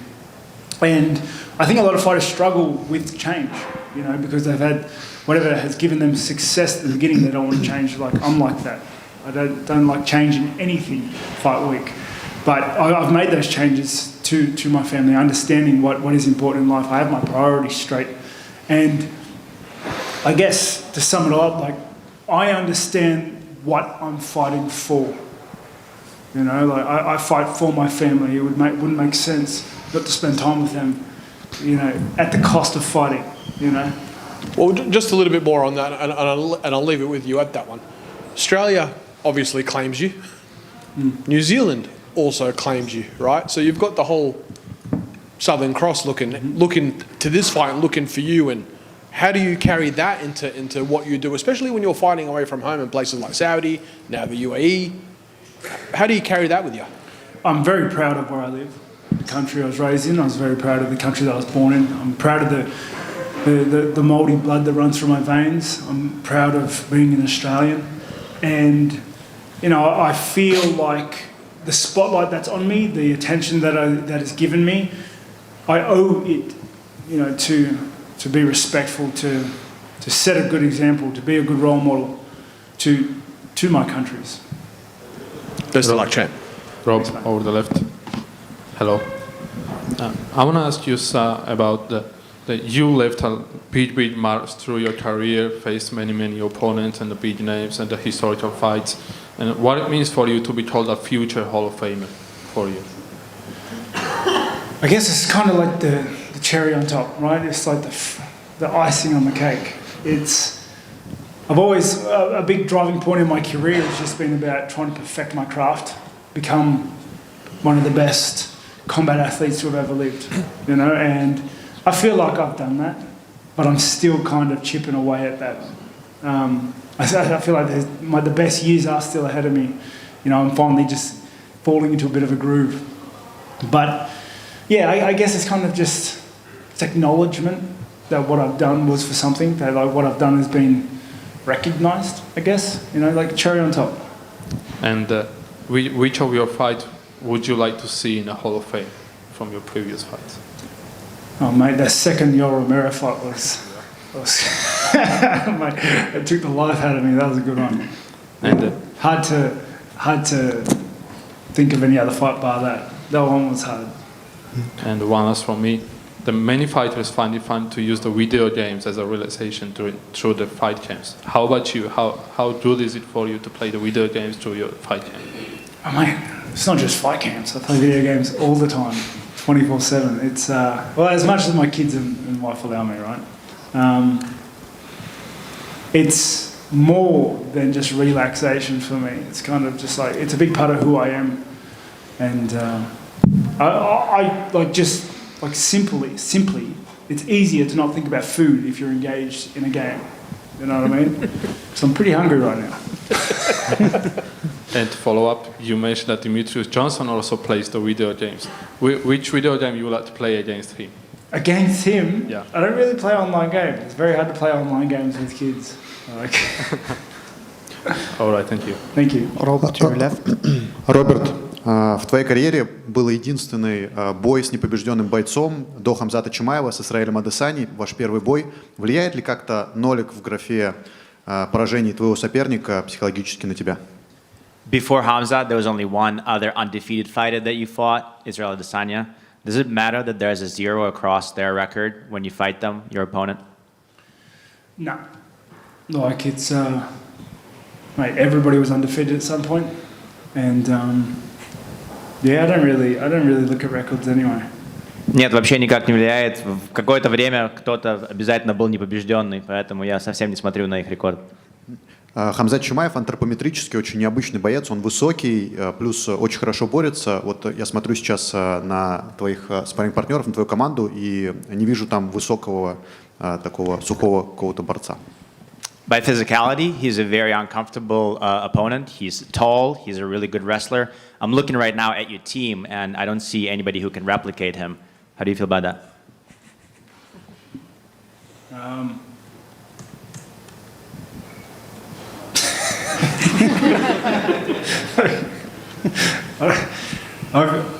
I train with tall guys at home.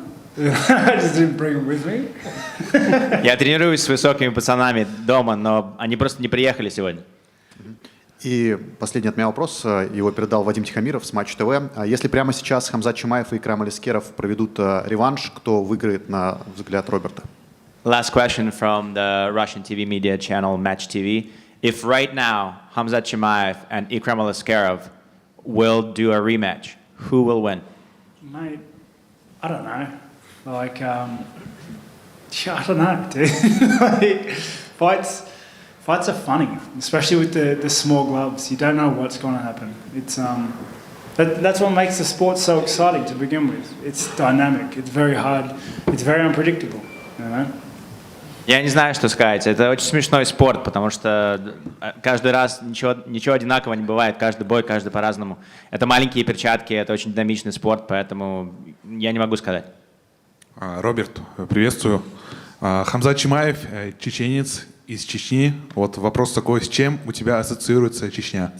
Khamzat Chimaev is a Chechen from Chechnya. The question is, when you hear the word Chechnya, what kind of association do you get? I'm sorry, my geography is terrible. Like, terrible. Like, I'm not even going to sit here and pretend I know half of the places up here. Like, I live at the arse end of the world, you know, in Australia. And honestly, I'm a bit of a wombat. I don't really expand my horizons too much. Я очень извиняюсь, но у меня очень туго с географией, если по правде. Поэтому половину вообще мест в мире я совсем не знаю. Я живу в очень далеком месте, я живу в Австралии, поэтому я не особо расширяю свои диапазоны. Я как бы то, что я знаю, я знаю. То есть, правильно понимаю, он не стал гуглить, там что-то изучать, просто оставил это дело. So am I correct to understand that you never Googled it, you never learned about where he's from and all that stuff? Correct. Правильно понимаешь. Да, and the last one, sir. Знаешь ли ты, кто такой Буайсар Сайтиев? Просто интересно. Кто такой? Буайсар Сайтиев. Do you know who Whittaker is? Sorry, no. Нет, простите. Robert, to your left, it's very nice having you here in Abu Dhabi. Did you or Chimaev or even the UFC push to make this co-main event a 5-rounder?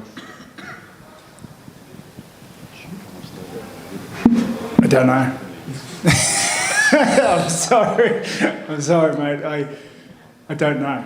So you did not ask it For to 5 be- rounds? Yeah. Why would I do that? Like, 5 rounds is so much harder than 3 rounds, right? I know I've had a lot of them, but they're not fun. Yeah, it kind of just worked out this way. But I don't know. I'm in the fight game. If you want me to fight for 3 rounds, 5 rounds, 10 rounds, I'm going to train for it, prepare for it, and I'll turn up. Because as you know, the past 2 fights for Chimaev, he looked very tired at the end of every round against Usman and against Gilbert. And I think against you, this will not work, especially when it's a 5-round. It's hard to say. It's like he's had such success with his like really hard starting fighting approach. Okay, regardless whether he gassed or not, he still won those fights pretty handily, and then it was due to the amount of dominance he had in those first rounds. Now, I'm expecting the best version of himself. I'm expecting a guy that comes out hard and a guy that will last.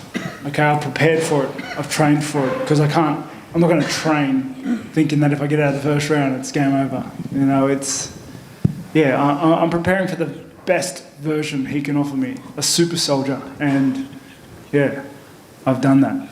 So we'd love to watch you fight forever, Rob. Don't ever retire, please. Thanks, mate. Hi, Robert.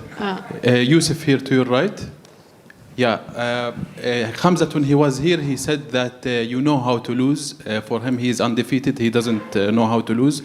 What do you think you bring differently to the table, especially that all the fighters before you who fought Khamzat, they know that he's a wrestler, he will go and shoot from the beginning and keep pressuring.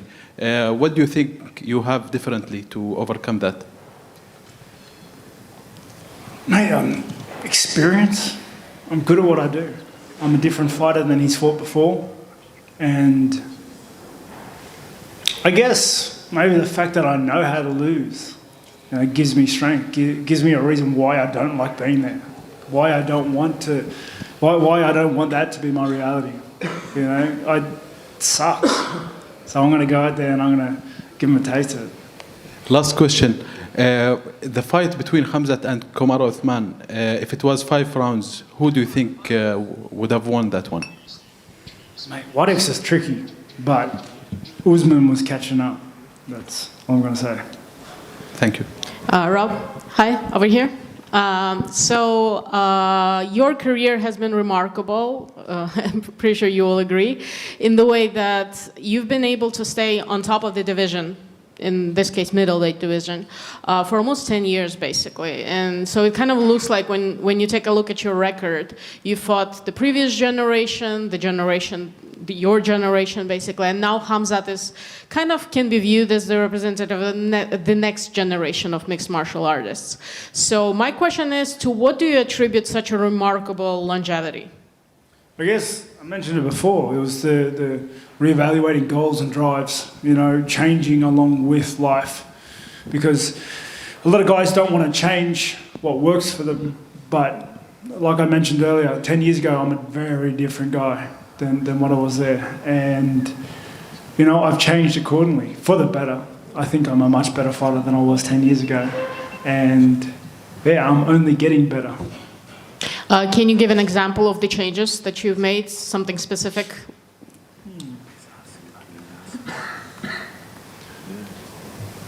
Yeah. A lot of it's mental. It's mentality. It's changing goals and drives and really understanding what drives you. And, you can say what drives you, but if you don't feel it here, if you don't understand it here, you know. But there's a lot of things. There's most of it's mental, but some of it's also just physical. Like I don't drink soft drink anymore. How much of a difference that makes? I don't know. But I'm stronger for it, I reckon. Because I want soft drink. Really bad. But I don't let myself have it. Now I'm stronger. Well, I think some of us can be jealous of such a resilience. Iron fortitude. Yeah, definitely. So you said that you reevaluated what drives you, and what drives you now, like today? My family.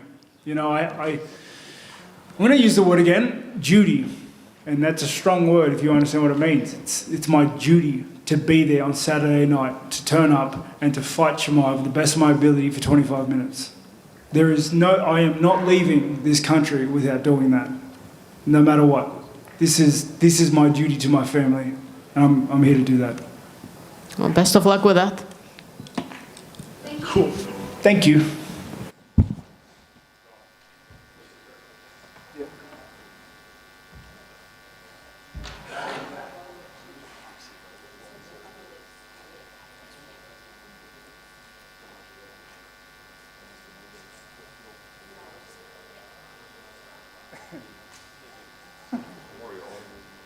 This I'm waiting for us.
Magomed, obviously you have a fight this Saturday night, but it seems the man everyone wants to talk to you about is the champion, Alex Pereira. Do you believe you should be fighting him as your next fight instead of Rakic on Saturday? Понятное дело, что у тебя в субботу будет бой, но почему-то все хотят с тобой говорить именно про Перейру. Кажется ли тебе, что по чесноку ты должен вообще биться с Перейро, а не с Рачичем? Ну, честно говоря, мне уже не хочется говорить о Перейре.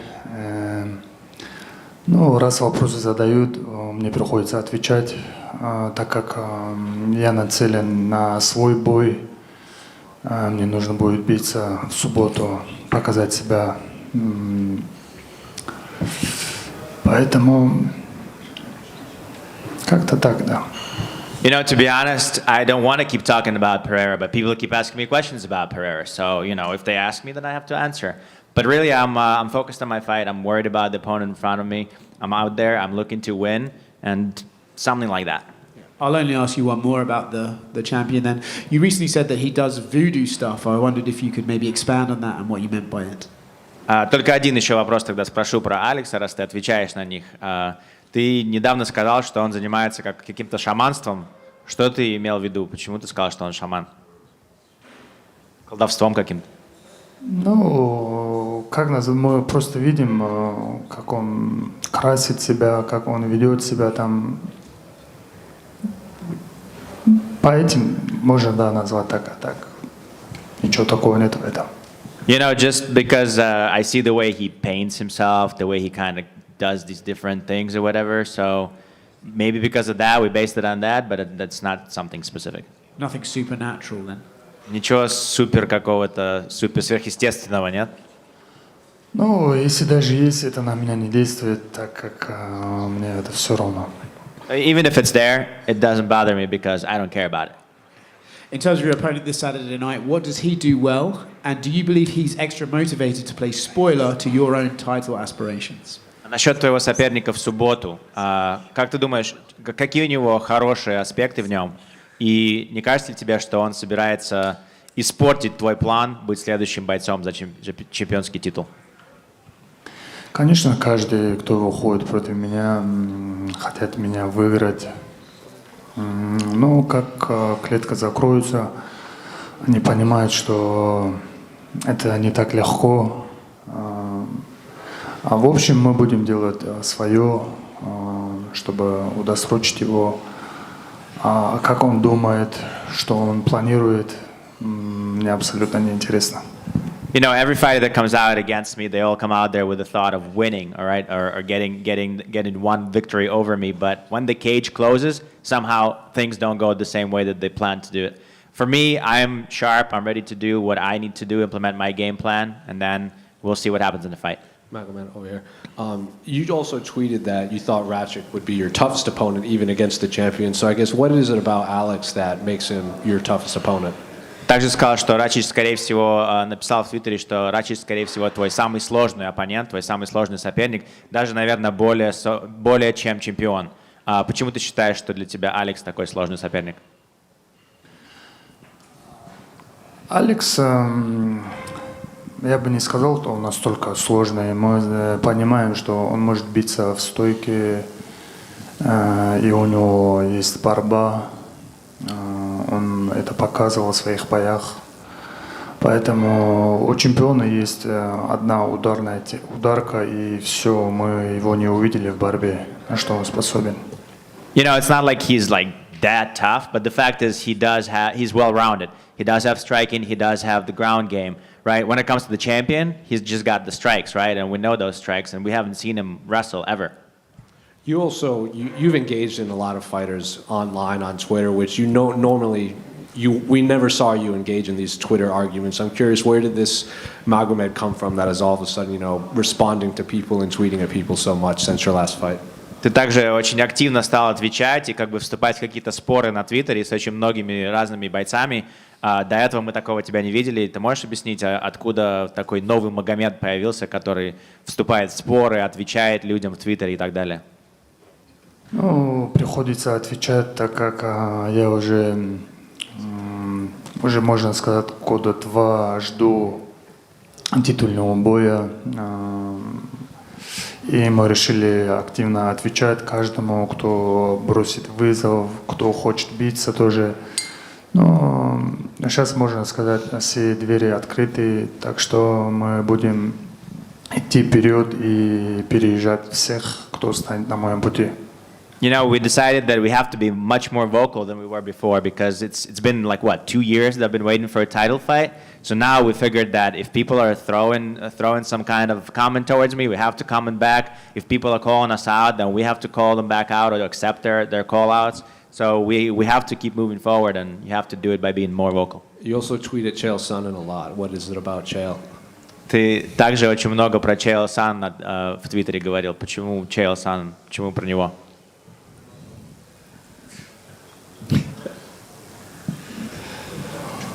Не знаю.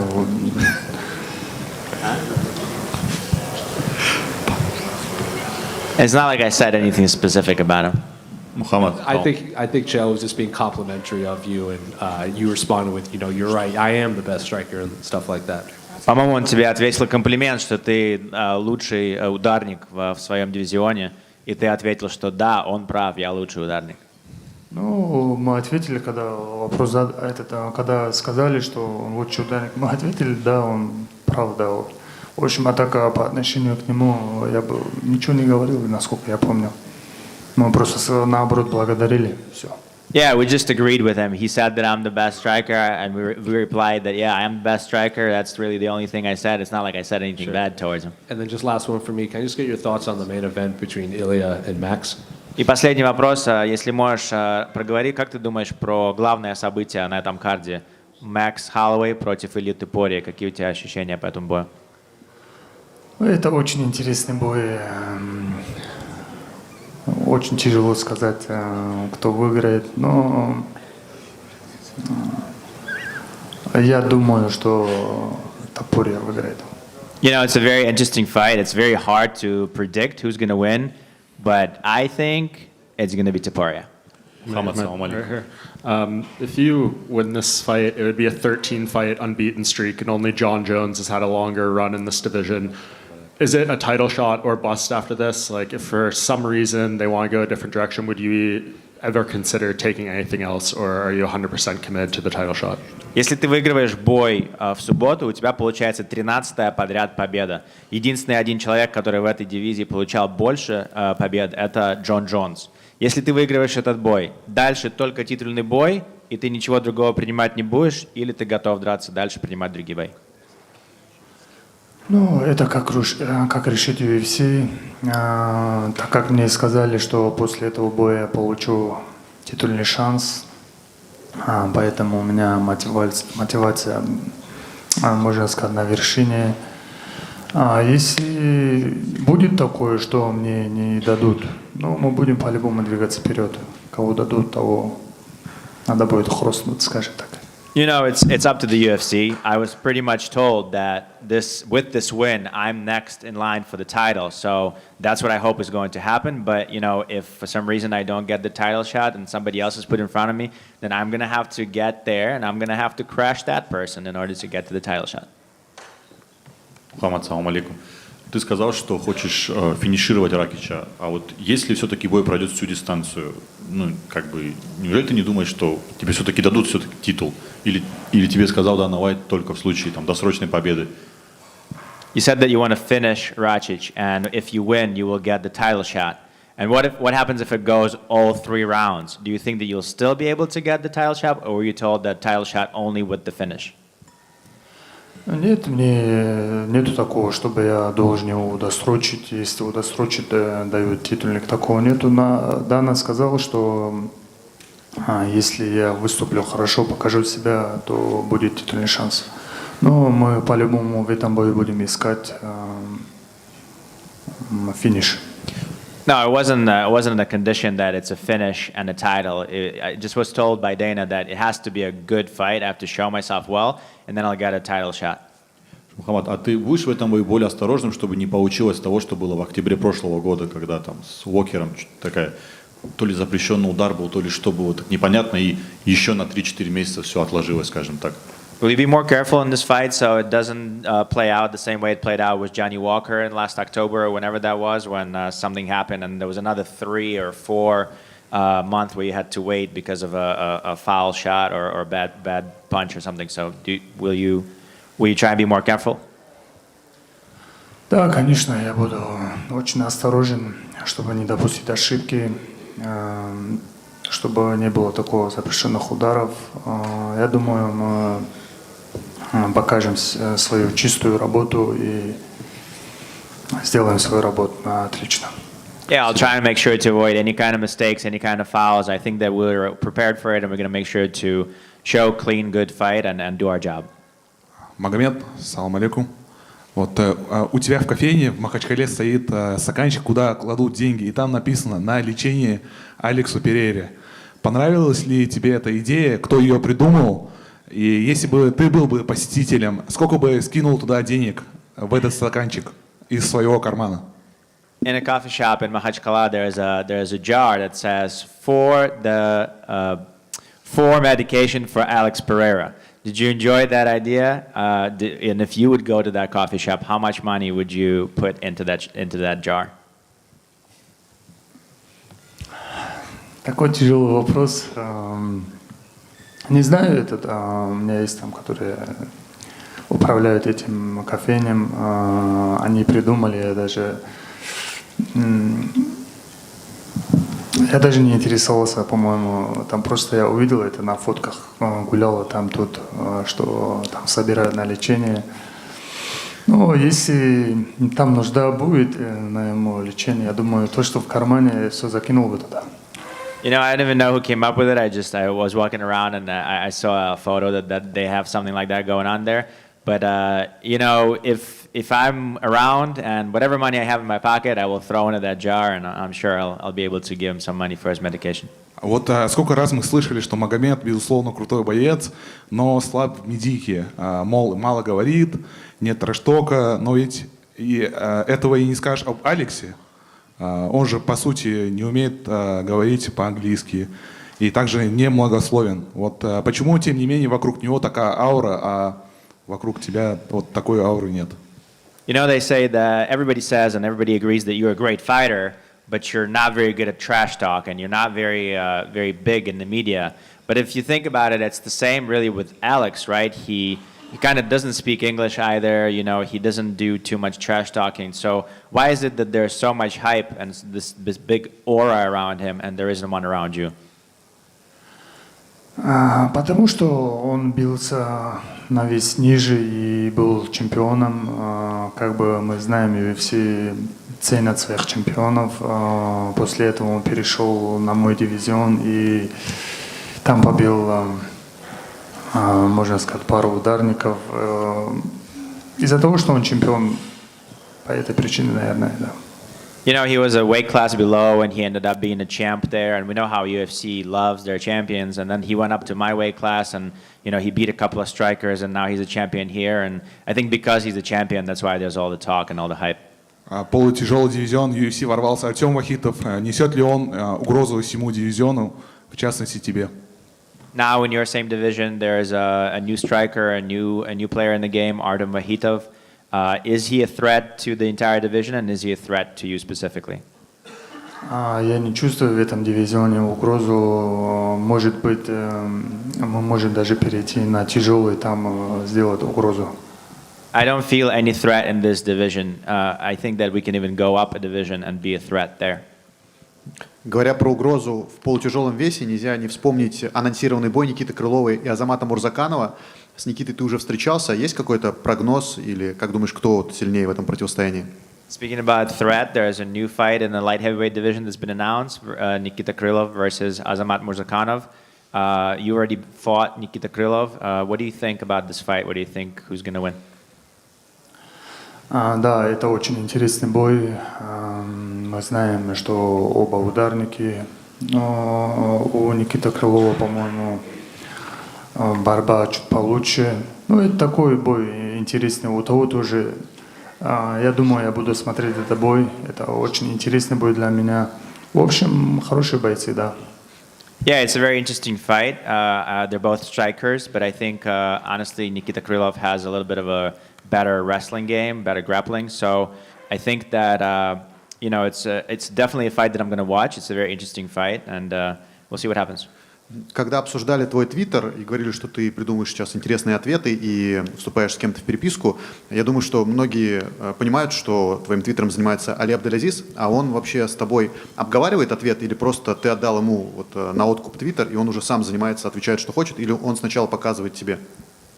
We were talking about your Twitter being super active earlier, but pretty much everybody understands that you're not the one who writes. It's your manager, Ali Abdulaziz. So how does that work for you guys? Does he just have full control of your tweets, or does he ask you first what to tweet? Я не знаю, то, что я думаю, я говорю, чтобы написали, а так я не знаю, что он без моего ведома или не спрашивая меня то, что написал, я такого не помню. No, whatever I think, that's what gets written. I asked them to write, and they write it for me.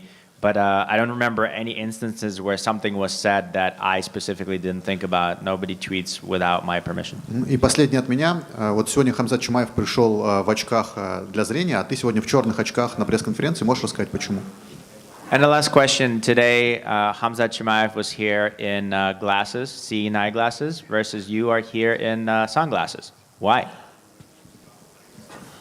Просто где где много ламп, она как бы отсвечивает неудобно, в очках более комфортно. It's just that whenever there's a lot of lights pointed at me, it's shining bright into my eyes, so it's easier to get a little bit of protection in the eyes. И еще один вопрос про Алекса Перейру. Он сказал, что после всех твоих твитов и после всех твоих высказываний он постарается сделать так, чтобы твой путь к титульному бою еще сильнее осложнить, используя какие-то свои рычаги. Слышал ли ты это высказывание и какая у тебя была реакция? And the final question, after you becoming so wildly active on Twitter and kind of being more vocal, Alex Pereira said that with that, he's going to make your road to the title even more harder for you to get to the title, even longer. Have you heard about him saying that, and what is your reaction to that? Да, я слышал, он говорил что-то такое, но мне все равно, мы планируем загнать чемпиона в угол, чтобы не было, поэтому мне все равно, что он думает. Yes, I have heard about it, but I don't care about it because our goal is to basically to back him up into the corner, and then this way he's not going to escape. I don't care what he thinks.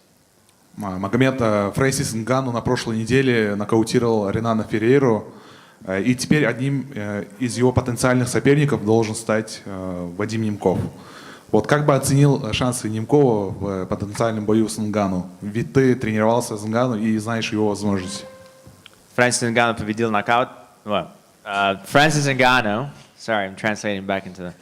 Francis Ngannou just won his last fight by knockout, and potentially his next opponent is going to be Boris Nemkov. You have trained with Francis Ngannou. What do you think his chances are in a fight against Nemkov? Конечно, это очень интересный бой, но я думаю, Нганnou самый опасный тяж, поэтому я думаю, в борьбе лучше Вадим, но бой покажет, это очень тяжело сказать, на какую сторону. You know, I think Francis Ngannou is one of the scariest guys. He's one of the best guys. I think it's going to be a tough fight. Nemkov is probably a bit better on the ground, but it's going to be an interesting fight, and then we'll see.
Lerone, right here. How's it feel to be back in your second home of Abu Dhabi? I feel like, what was it, the first 2-3 fights of your UFC career was just right here?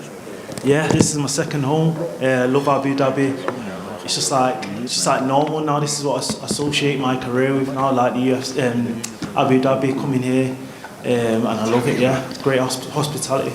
And I guess how was fight camp coming out of the Edson Barboza fight? Because obviously we hear the stories, you know, you're never physically the same after fighting Edson, especially over 5 rounds. So I guess how much time did you take to recover from that fight to just go right into camp? I'm superhuman. I was sweet after 2 weeks. I was back training after 2 weeks. So I feel great, man. I feel better than ever. How good does it feel to know that you can get those 5 rounds under your belt, like not just in camp, but in an actual fight? Yeah, massive. Just for confidence and experience, I feel like that's leveled me up. Going into the trenches, them last 2 rounds are different. And what do you make of Dan Ige as an opponent? Because obviously a lot of the guys that beat him, they go on to crack that top 5. Obviously some of them have fought and become champions. So what do you make of Dan as an opponent?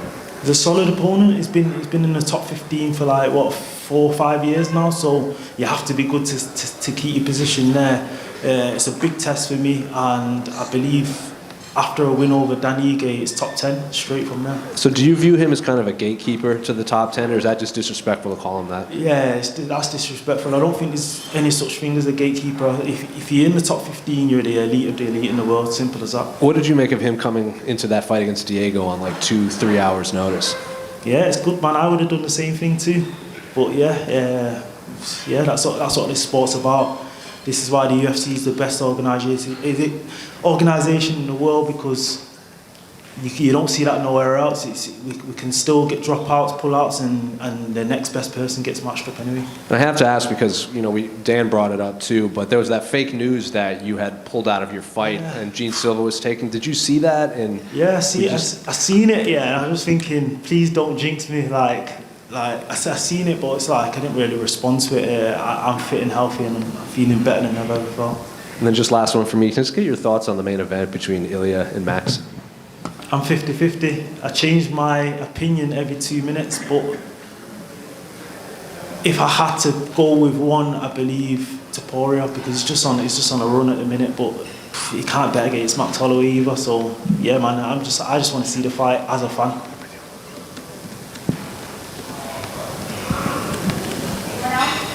Yeah, Leroy, how you doing? Yeah. Just a quick question for you about the state of UK MMA as you see it right now. Obviously, Leon got beaten by Bilal. There aren't really many UK top 10 prospects. Paddy's doing sort of his thing. What do you think is going on with UK MMA in general, English fighters in general, and who do you think amongst your peers should be the ones for us to watch out for moving forward? Well, I believe UK MMA is on fire, actually.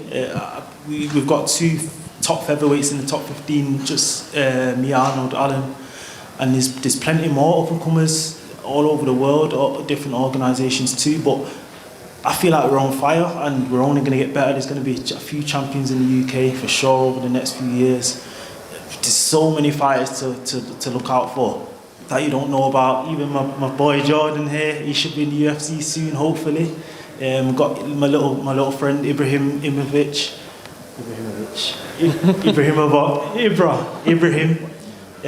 Solid fighter. There's so much talent coming out of just Manchester alone, and I can't wait for you guys to see it. Do you think you carry that with you these days, having that weight on your shoulders, that there is not a UK champion at the moment after Leon, and you want to be that next one? Is that sort of a weight on your shoulders, or you just do anything? What about Aspinall? Got Aspinall as well. That's true, but best heavyweight in the world. But I don't carry no pressure ever. Like, to me, this is all a blessing, and I just believe that I'm just gonna go. Everything's meant for a reason, and I'm just gonna push as hard as I can. And obviously, my goal is to become champion, and I believe I can do that as well. Does Aspinall beat Jones? Say that again. Does Aspinall beat Jones? Right now, he does. Yeah, for sure. That's all from me. Thanks, mate. Oh, one more. What did you make of Ibrahim's win last week in PFL? He's young, still growing. Dominant performance though. He took out a 5-0 guy, and it was one-sided, 30-27. And he's young. He's 20 years old, so he's still learning that. I know how good he is. I believe he should have got that guy out there. but it's a learning curve for him, and I believe he's going to be a world champion. What's the attention on him? Because obviously his brothers are big stars in Man U. So I guess what is like obviously like the Dagestani fans themselves are just kind of rabid MMA fans as well. But like what is the kind of the aura and hype around him that you see that No, it's on a real. daily basis? It's real. He's my main training partner, especially for this camp. Stylistically and stuff like that, but he's good. He's good, very good as well. And he's picking up as he goes along. And I believe even his striking's good as well. So I believe he's going to be one of the best in the world at featherweight for sure. Done. Thank you.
Shara, over here. Hello guys, Assalamu alaikum. It's good to see you again. Obviously, you've been one of the more active fighters in the division. So I guess physically, how has the body been holding up being this active, and how has fight camp been here ahead of another fight in Abu Dhabi? Ты один из самых активных бойцов, все время занят, все время бьешься.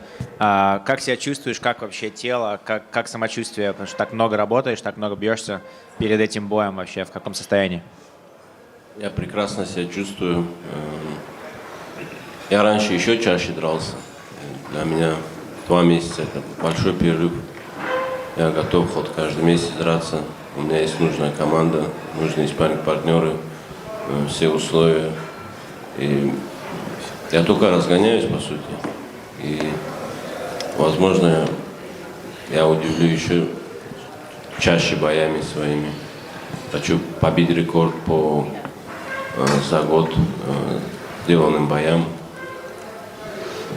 Yeah, you know, I feel great. My body feels great. I used to be more active than that. I used to fight much more than 2 months. To me, it's like a long time. So I feel good. I have a good team. I have all the good sparring partners. I have everything set up for success. And, you know, I want to beat a record. I want to be the most active. I want to beat the record for being the most active in the year.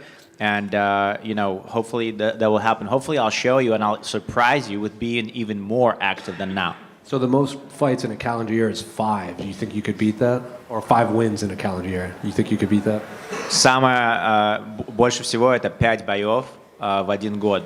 Ты сможешь побить этот рекорд? 5 боев за год?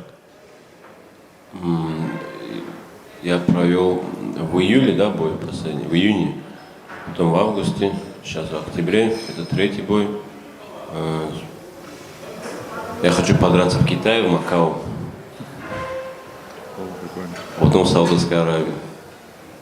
So let's count. So it was June, right? Then August. Now I'm here. Now I'd like to fight in Macau and then Saudi Arabia. So it's not a calendar year, I guess. One of the other people that has the record is Kevin Holland. You had called him out. You also called out Nick Diaz. But you have Armen Petrosyan. So I guess what do you make of him as an opponent? Один из людей, у которых самый активный человек, это Кевин Холланд. Ты его вызвал на бой. Также ты говорил, что ты хочешь подраться с Ником Диасом. Но теперь у тебя Петросян. Какие мысли насчет своего соперника? Насчет Ник Диаза, это был холостой выстрел.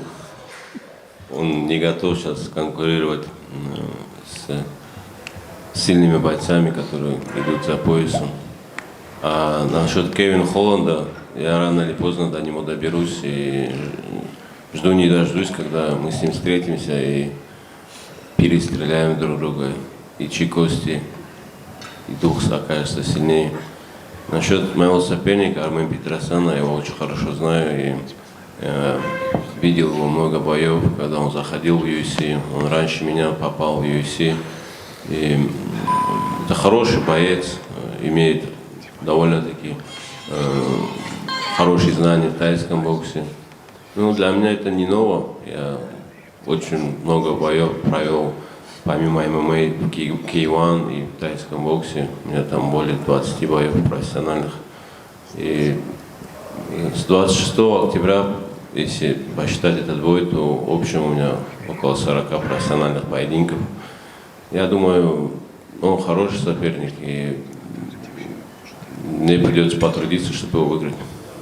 Yeah, you know, when it comes to Nick Diaz, that was kind of a shot in the air. He's not on the level. He's not ready to compete for title fights and things like that, so he's not where it needs to be. When it comes to Kevin Holland, I think I'll get to him one day. You know, I think that I will do whatever I have to do to get to his level and to fight him. And I think we'll see who's tougher. I think we'll do a lot of damage for each other. And whoever's bones are stronger, he's going to be the one standing last. And then when it comes to Petrosyan, you know, I know him really, really well. I've followed his career. I've seen he came to the UFC before me. I've seen the way he got into the UFC. He's a great kickboxer. He's got really, really good Muay Thai. But you know, when it comes to me, I also am a good Muay Thai fighter. I have lots of fights in Muay Thai and kickboxing in K1. I think the 26th, if you count October 26th, that's going to be about my 40th professional fight. So, you know, we'll go skill for skill and we'll see who's better. Armen was in here and he was remembering a time when you both competed on the same kickboxing card. And he also said he remembers when you sparred a few times in camp, and he said he knows your weaknesses and he thinks he knows some of your strengths. I'm curious if you're in the same mindset when you see Armen. Армен был здесь, и он сказал, что он помнит, какой-то был момент, когда вы на одном и том же турнаменте бились в кикбоксинге, да? Не с друг другом, но на одном и том же карде. Вот. Еще он сказал, что вы часто спарринговали вместе, когда тренировались, и что он хорошо знает твои слабые стороны, твои сильные стороны. Какие ощущения по этому поводу? Да, я Армена, я уже говорил, не первый день знаю, я с ним проводил спарринги в зале в Махачкале. Он тренируется в Дагестане, он представлял Россию на международном уровне по тайскому боксу в любителях. Он уже долгое время в Дагестане тренируется, и он пытается впитать в себя все вот эти вещи, которые тренировки, знания, которые в Дагестане обладаем. Но он пытается впитать в себя то, чем я уже пропитан с самого рождения. И по сути он представлял все время Россию, Россия ему дала. Он тренируется там, дала очень много, но я не могу понять, почему он представляет Армению, хотя он из Федерации России. Yes, you're absolutely right. I know him for a long time. I mean, our careers have kind of gone parallel for a long time together. We've sparred together a lot. He's represented Russia on amateur level in Muay Thai and kickboxing. And we train together and spar together in Dagestan. That's where he lives, that's where he trains. And as long as he's been there, he has been trying to soak up everything that we have in Dagestan, our way of training, our way of sparring, our way of fighting in general. He is trying to soak something up that I have been born into. This is where I come from. And I understand that Russia has given him a lot. Russia made his career. He represents Russia on an international level. What I don't understand is, what about Armenia? Why is he representing Armenia? For what? What's the reason? He said he would represent Armenia in MMA too. I just wanted to clarify that too. Just unrelated to your fight, we spoke to you in June when you were on the UFC Hall of Fame red carpet. You said you were in America to film a movie. Is there any updates you could tell us about that? Почему представляет Армению? Потому что для него это важно, как для его семьи и так далее. Он говорил поэтому. Просто он хотел тебе ответить, там, почему ты спросил. Но, в принципе, не об этом вопрос. Вопрос о том, что когда вы виделись с ним в июне, ты говорил, что снимался в кино. Есть ли какие-то апдейты насчет этого, насчет кино, когда выходит, и что это за кино? Ну, я считаю, знаете, как если какая-то страна, какое-то место дало этому человеку все, чем он обладает, знаниями, навыками, он должен представлять именно то место, а не с бухты-барахты представлять ту страну, которая не жил, не тренировался. И насчет фильма, я жду, пока выйдет премьера. Мне обещали позвать на премьеру. И сейчас, как вы видите, график боев очень напряженный, плотный. И я не могу уделять время съемкам так часто, как хотелось бы там. Но в дальнейшем это для меня был хороший опыт, и я буду при возможности там где-то месяц, где-то если будет перерыв, делать съемки также в Голливуде, может даже в Болливуде. Yeah, just to touch on the Armenia thing, I feel like as a professional athlete, what you should do is you should represent the country that, gave you the career and made you, right? Not just some country out of nowhere somehow, right? But we're not going to talk about that. We're going to talk about the movie, as your question is. I was told that I was going to be called to the premiere. I'm waiting for the premiere to happen, and hopefully I'll be able to get out there. But right now, as you can see, I have a very busy schedule as a fighter. I'm constantly training, and I would maybe like to be in more movies, but I can only give about a month, right? Because everything else is training. So, maybe soon at some point I'll be in other movies, maybe even Bollywood. And last one for me. Can I get your thoughts on the main event between Ilia and Max? Последний вопрос. Что ты думаешь насчет главного события между Topuria и Holloway? Мое мнение, что Ilia Topuria очень набрал большой ход, и его будет очень тяжело остановить. Мне кажется, он выйдет победителем с этого боя. Holloway, он немного разгоняется, и к третьему-четвертому раунду он может показать лучшее выступление, чем первых двух. Но в первых двух раундах Топурия очень опасен. И я склоняюсь к тому, Holloway очень хороший боец, но я склоняюсь к тому, что Topuria выйдет победителем. You know, when you talk about the main event, when it comes to Topuria, I feel like he's on such a huge pace up, right? He's going up and up and up really, really quick, and he's got crazy amount of skills, and it's going to be really hard to stop him, right? So I'm leaning towards Ilia. I love Holloway. I think he's a great fighter, but I think it takes him a little bit of time to kind of warm up and get into the groove. Maybe third, fourth round is great for Holloway, but the first two rounds, Topuria is the most dangerous, so it's something that's going to be really hard for Holloway to get over that. Шара слева. Ты говорил о том, что можно выступать часто, да? Ты один из самых часто выступающих бойцов в этом дивизионе. Через месяц, 23 ноября, будет турнир в Китае. В Китае у тебя есть своя история, да? Ты там выступал. Было бы тебе интересно выступить там, на турнире, который будет, скорее всего, возглавлять бой Петросяна? You were saying that you want to stay active, you want to be the most active fighter on the roster, you want to keep fighting more and more. In a month, I wonder, in a month there's a fight in China. You obviously have a big history with China and the country and fighting there. Would you be interested in fighting at that event in China in a month, especially because it looks like another Russian, Petrosyan, is going to be main eventing that specific event? Все зависит от 26 октября, как я там выступлю и с какими травмами выйду. Я не хочу заглядывать за Армена и так далее, но Армен крепкий боец, и в тайском боксе бывают травмы, особенно когда никто кому-то уступать не хочет. Ну, я привык к этому, бывало, что я каждый день дрался и по 5 боев, и еще то, что там Петросян будет драться, и я думаю, если я там подерусь, это будет вишенка на торте, и посмотрим, если соперник какой-то согласится, все от этого зависит, потому что мало кто может захотеть выйти на таком коротком уведомлении. You know, it really heavily depends on October 26th and what's going to happen with the fight, what kind of injuries I'm going to come out of that fight with. You know, Muay Thai is very active. It's very hard type of fighting, especially against Petrosyan, who's got a lot of Muay Thai skills. The way it works is that there's a lot of damage keeps on being done because nobody wants to go back. Everybody keeps moving forward and keeps striking. So we'll have to see what kind of shape I'm in afterwards. And then the fact that, you know, Petrosyan is going to be main eventing that one, me fighting on the same card as another Russian is going to be kind of like a cherry on top, so that's going to be great. It just really depends on also the opponent because, you know, if I'm healthy, is there going to be enough time for another opponent to come out within only a month's notice against me? Шара, приветствую тебя. Вот ты говорил, что твоя ударная техника еще полностью не раскрылась, ты ее не раскрыл всем. Есть ли у тебя что-то, что ты приготовил под бой с Арменом Петросяном? И ты, как правило, знаешь, очень так красочно описываешь свои поединки, что кость в кость, еще что-то, какие-то эпитеты подбираешь. Как бы ты описал, вот как ты себе представляешь бой с Арменом, как он будет выглядеть? You know, you were saying that you didn't completely open up in your striking yet, that there's lots of other things that you haven't shown us yet. Have you prepared something specific for this fight against Petrosyan? And also, you're usually very descriptive when it comes to fighting. You're very good at metaphors and things like that. You talk about bone on bone. If you had to pick some words to describe what kind of fight you're going to have against Petrosyan, what would you say?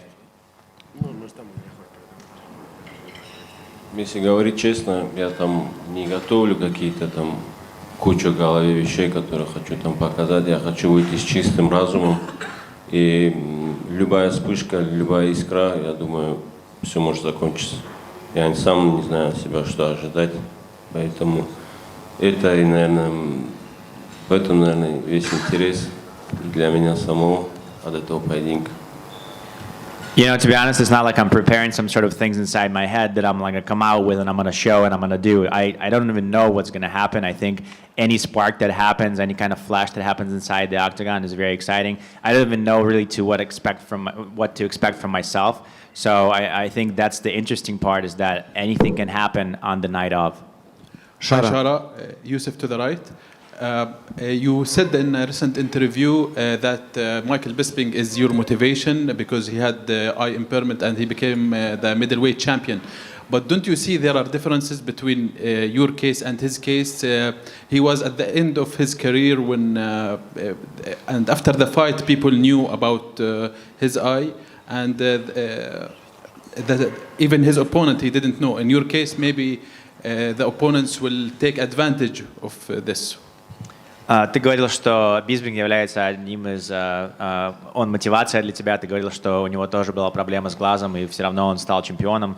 Но не кажется ли тебе, что есть отличия, потому что он уже был как бы на завершении, на заходе своей карьеры и стал чемпионом в конце карьеры, и его соперники даже не знали, что у него была проблема с глазом. Хотя, наоборот, у тебя в основном люди знают, что проблема с глазом, и, может быть, они будут использовать это против тебя, как твое какое-то... что-то против тебя будут использовать?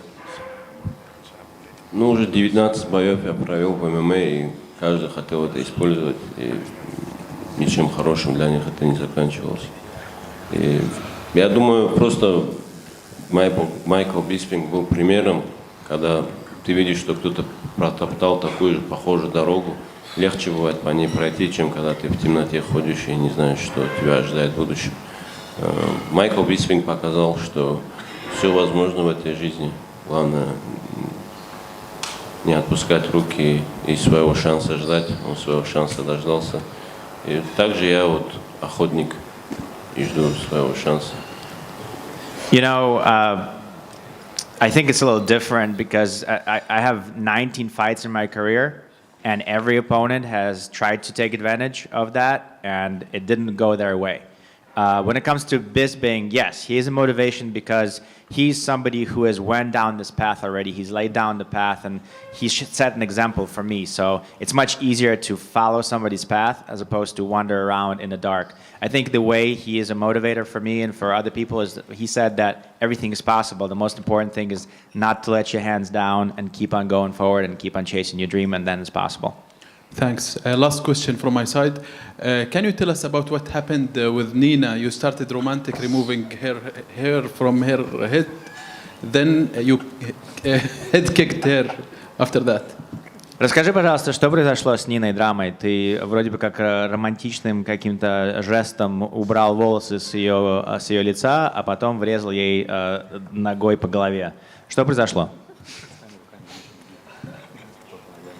Это был маневр. It was just a tactic. Thank you. Шара, я тут. Приветствую. Кроме твоей беспроигрышной серии в ММА, у тебя сейчас серия из 2 бонусов подряд. Как думаешь, Армен Петросян – это тот боец, с которым вы заработаете 3-й твой бонус в UFC? Besides the fact that you're going on an undefeated streak, there's also a streak of 2 bonuses in a row. Do you think that Armen Petrosyan is a good dance partner for you to be able to continue the bonus streak? Да, все похоже к тому, что к этому все идет. Он ударник, я ударник, и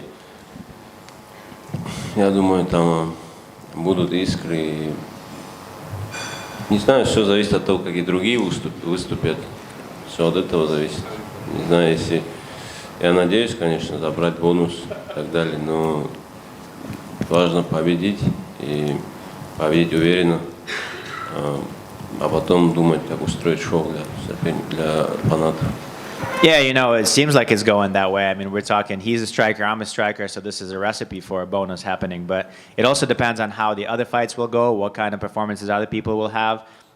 You know, I'm going to go there and I'm going to try and get a victory, and then... You know, hopefully the fans will also enjoy it. The idea, though, is to get to the victory first and then worry about the show. И мы привыкли видеть Армена в качестве экспертного ударника. Как думаешь, под там, не знаю, градом, тяжестью твоих ударов он сможет показать какие-то свои борцовские навыки и там переформатироваться в борца во время боя? You know, we used to see Armen as a striker, and he's an excellent striker with a great skill set. Do you think that under pressure from your skills will he change his tactics and become all of a sudden a wrestler? Да, однозначно он будет бороться. Вопрос лишь в том, когда он это начнет делать. С самого начала или когда уже сильно жареным запахнет. Yeah, absolutely he's going to become a wrestler. The question is only when. Is he going to come in, start wrestling with me, or is he going to turn to wrestling when things are not going to be looking good for him anymore?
Hola a todo el mundo. Hello to everyone. Ilia. Ilia, I'd be curious to know if you feel like you have gotten under Max Holloway's skin in the lead up to this fight. I never thought about that, to be honest, and I don't care. I will be in his skin on this Saturday, that's for sure. You know, he's saying that he was here earlier today and he feels that, you know, about this whole finger-pointing story, that you haven't earned that moment with him yet and you're just a copycat of Conor McGregor. I never asked him if I deserve that or not. I will be pointing to the ground since the first second of the fight. If he wants to stay with me in the middle, it's okay, and prove that he's the real BMF. And if he decides to don't do that, it's okay too. I'm gonna find a different way to finish him and take his head off. I've noticed that in the lead up to this fight, you've had a BMF belt, but it's not here today. Did you bring it with you to Abu Dhabi? Yeah, I have it with me. Did you decide that you deserve to be the BMF belt because he wasn't defending it against you, or why did you purchase that? For me personally, the opinion I have is that that belt was created for and because of George Masvidal. Beside of him, no one is a BMF. But if someone has to have it, I prefer to have it. Do you believe that your chances of winning this fight go up if it's about finishing him, or if it goes the distance, can you match with him for the whole 5 rounds and match his pace? Of course, I'm ready, not for 5 rounds, to be honest. I'm ready for 10 or 15 rounds, whatever he wants to do, I can do it. But I don't think that the fight will go to the distance. I will finish him before that. If you knock out Alex Volkanovski and Max Holloway in 1 year, does that make you the best fighter this year? I don't know who takes that decision, but if they think that I'm the best fighter, I will be very grateful with that. If not, Alex is a great fighter too. He deserves to be the best fighter. Right here. You've used the phrase that you're the new era of mixed martial arts quite often. Max, I asked Max about that, and he said, you know, you don't really do anything different. You punch, you kick, you wrestle, you do everything everyone else has done. So I guess, what exactly do you mean by saying that you are the new era of MMA? The way I apply the techniques and the skills to my opponent, the way I move my head, the way I dominate the octagon. That's the difference. What evolution do you see in Max Holloway in every fight? Maybe only in striking, but you don't see him getting better in wrestling or in the ground. You don't see him trying new things. Only in the striking. And this is what I'm talking about. I try to evolve the game all the time, not only in the striking, with the wrestling, with the ground game, with everything. And to kind of go off of that, you know, everyone talks about Max Holloway's boxing, and he's the best boxer in the UFC and this. But, you know, he broke Justin Gaethje's nose right away with that spinning back kick. He hurt Anthony Pettis with the same kick. Do you think people are focused so much on his boxing that maybe they don't see everything else well that he does? In reality, he's a good striker. It's not only a boxer, because calling himself best boxer in the UFC is kind of shame, I think, because he's not the best boxer in the UFC. But he's a good striker. He has a lot of experience. He's very patient inside the octagon. But everyone is good when they can develop their style inside the octagon, and someone is not putting the pressure on him. So on Saturday night, he's going to feel something that he never felt with any other opponents that he had in the past. The pressure he's going to feel with me, it's going to be completely different. So would you say you're the best boxer in the UFC? I don't like to take credits from anyone in the UFC, because we have a lot of great fighters. And let's the people to decide that, right? Let's the people to call you the best boxer in the UFC. And last one for me, Diego Lopez is weighing in as the backup. You know, you've said respectful things about him. He said respectful things about you. Have you run into him at all in the hotel? No, I didn't see him, but he seems to be a good guy. Ilia, Marju, tu შეიძლება. Marju. Quick words in Georgian, sorry, წარბატევს გისურვებ. და როგორც სპორტის გულშემატკივრს, რომელიც პირველ დღიდან გიყურებს, ძალიან მიხარია და სიამაყით ვავსებს, რომ შენ კუთვნილ ადგილას ხარ UFC-ს ქამრით. Now, back to my question. You defeated one of the greatest featherweights in history, Alex Volkanovski. Now you're fighting Max Holloway, another one of the greatest featherweights. If you defeat him, do you feel like there is no more challenge left for you at featherweight, and perhaps you want to fight Islam Makhachev next? What's it for you? Before I used to make more predictions about that, and I want to fight this one or that, but at the end of the day, I want to do my job, which is to show up and fight, and we'll see what the UFC wants me to do. If they call me and they want me to move up to the lightweight division, I will be okay with that, to move up and be the first one to submit Islam. And if they want me to keep defending that belt in the featherweight division, I will be okay with that too. So let's leave that decision to the UFC. Your friend, Merab, became the second Georgian to hold the UFC belt in less than a year. What is the feeling of you? How did you feel? Like, how are you feeling about that? And how happy were you when you see him? I'm very happy. I had the pleasure to know Merab personally. He's an amazing human being, and he deserves that. He deserves to be and hold that UFC title. Last one for me. Where do you feel should your next fight be? You mentioned Spain, Santiago Bernabeu. Is that where you want to defend your title next? Oh yeah, for sure. It has to be in Madrid. Thank you. Madloba. A lot of fighters are reluctant to speak out about their goals, what they want to do in these fights, and you've said it all. You want to be 3-division champion, you're going to knock out Max in the first round, all these things. Where does that confidence come from, and why are you not maybe as reluctant as some other fighters to speak about what you feel is going to happen? They ask me what I want to achieve in the UFC and what was my if I could like dream big. So my answer was I want to become a UFC 3 weight class world champion. And what makes me be so confident? The hard work I'm putting in and to know what I'm able to do inside that octagon. Aleksandar Volkanovski, I know you had an interaction with him yesterday. Does that kind of go how you thought it would be? You guys were respectful, you'd shake hands? I always respect Volk, always. Before the fight, after the fight, there was nothing personal. I was only fighting for my dreams. And this is the same thing was happening this Saturday with Max. I have all the respect for him. He's a great fighter. He has achieved many great things in the sport. You can't take the credit from him. So I have learned many, many things from him. He called me a fan. Yeah, I followed his career. I've been a fan. How can you not be a fan of Max Holloway, right? So he's been a great example for me, but now it's my time to be that example for the new generation.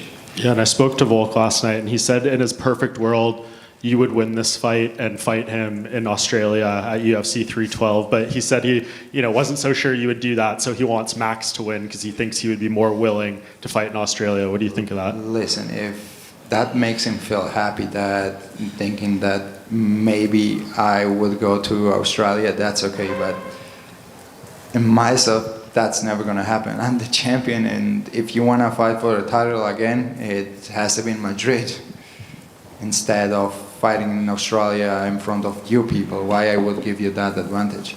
For sure. Thank you. მილოშენია მარცხ. როგორ ხარ? Magre როგორ ხარ? არა მიშეს. გუშინ ქართულად ვისაუბრეთ, დღეს ინგლისურად გითხავ. You are fighting in Abu Dhabi. It's too close to the Spain, too close to the Georgia, and the fans from Georgia and Spain will be here cheer for you for the whole time. What it means for you to fight in front of your people from Georgia and Spain? Well, it means a lot to be honest. I'm very used to fight in the enemy's territory. This is the first time that I feel that maybe I'm not in my territory, but we are in a neutral territory, which is amazing. A lot of Georgians and Spanish people will be able to come and support me, and they are doing that, and I feel very grateful with that fact and very happy to be able to shine in front of all my people. And also to speak about, you mentioned the enemy's territory. This looks like a little bit enemy's territory because of the last couple of weeks you spoke with Islam and all the fighters from Dagestan who likes to fight here. Is it like a little bit extra pressure or extra motivation for you to fight in front of them there? Not at all. No, man. This is not their territory. They are not from here, they are Russians. So I don't feel any pressure because of that. And also to say, the Merab you mentioned, you are so happy for Merab. Can you tell people how hard is it to fight and for your dreams from such a country like Georgia, which struggled many times in the last couple of 30 years? It's very hard. It's very hard, but it's not impossible. Everything is possible in this life. It doesn't matter where you come from, if you know where you're going, right? You have to have that positive mentality always, because I always used to say like this, both fear and faith demand you to believe in something that you never saw, and you have to choose to believe in what you want to believe. I always choose to believe in things that make me feel happy. Ilia, para España.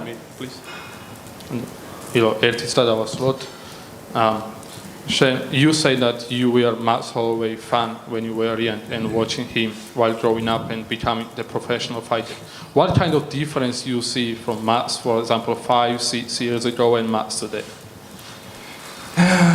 That's the thing. I don't see any difference. He's the same Max Holloway that we have seen since, I don't know, 2020.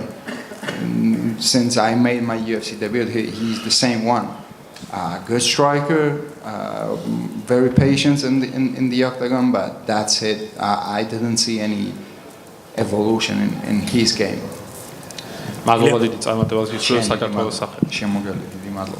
Ilia, para España, ¿qué tal? ¿Cómo vas? ¿Todo bien? Muy bien, muy bien. Un poco me cuesta estos cambios, pero de inglés, georgiano, español.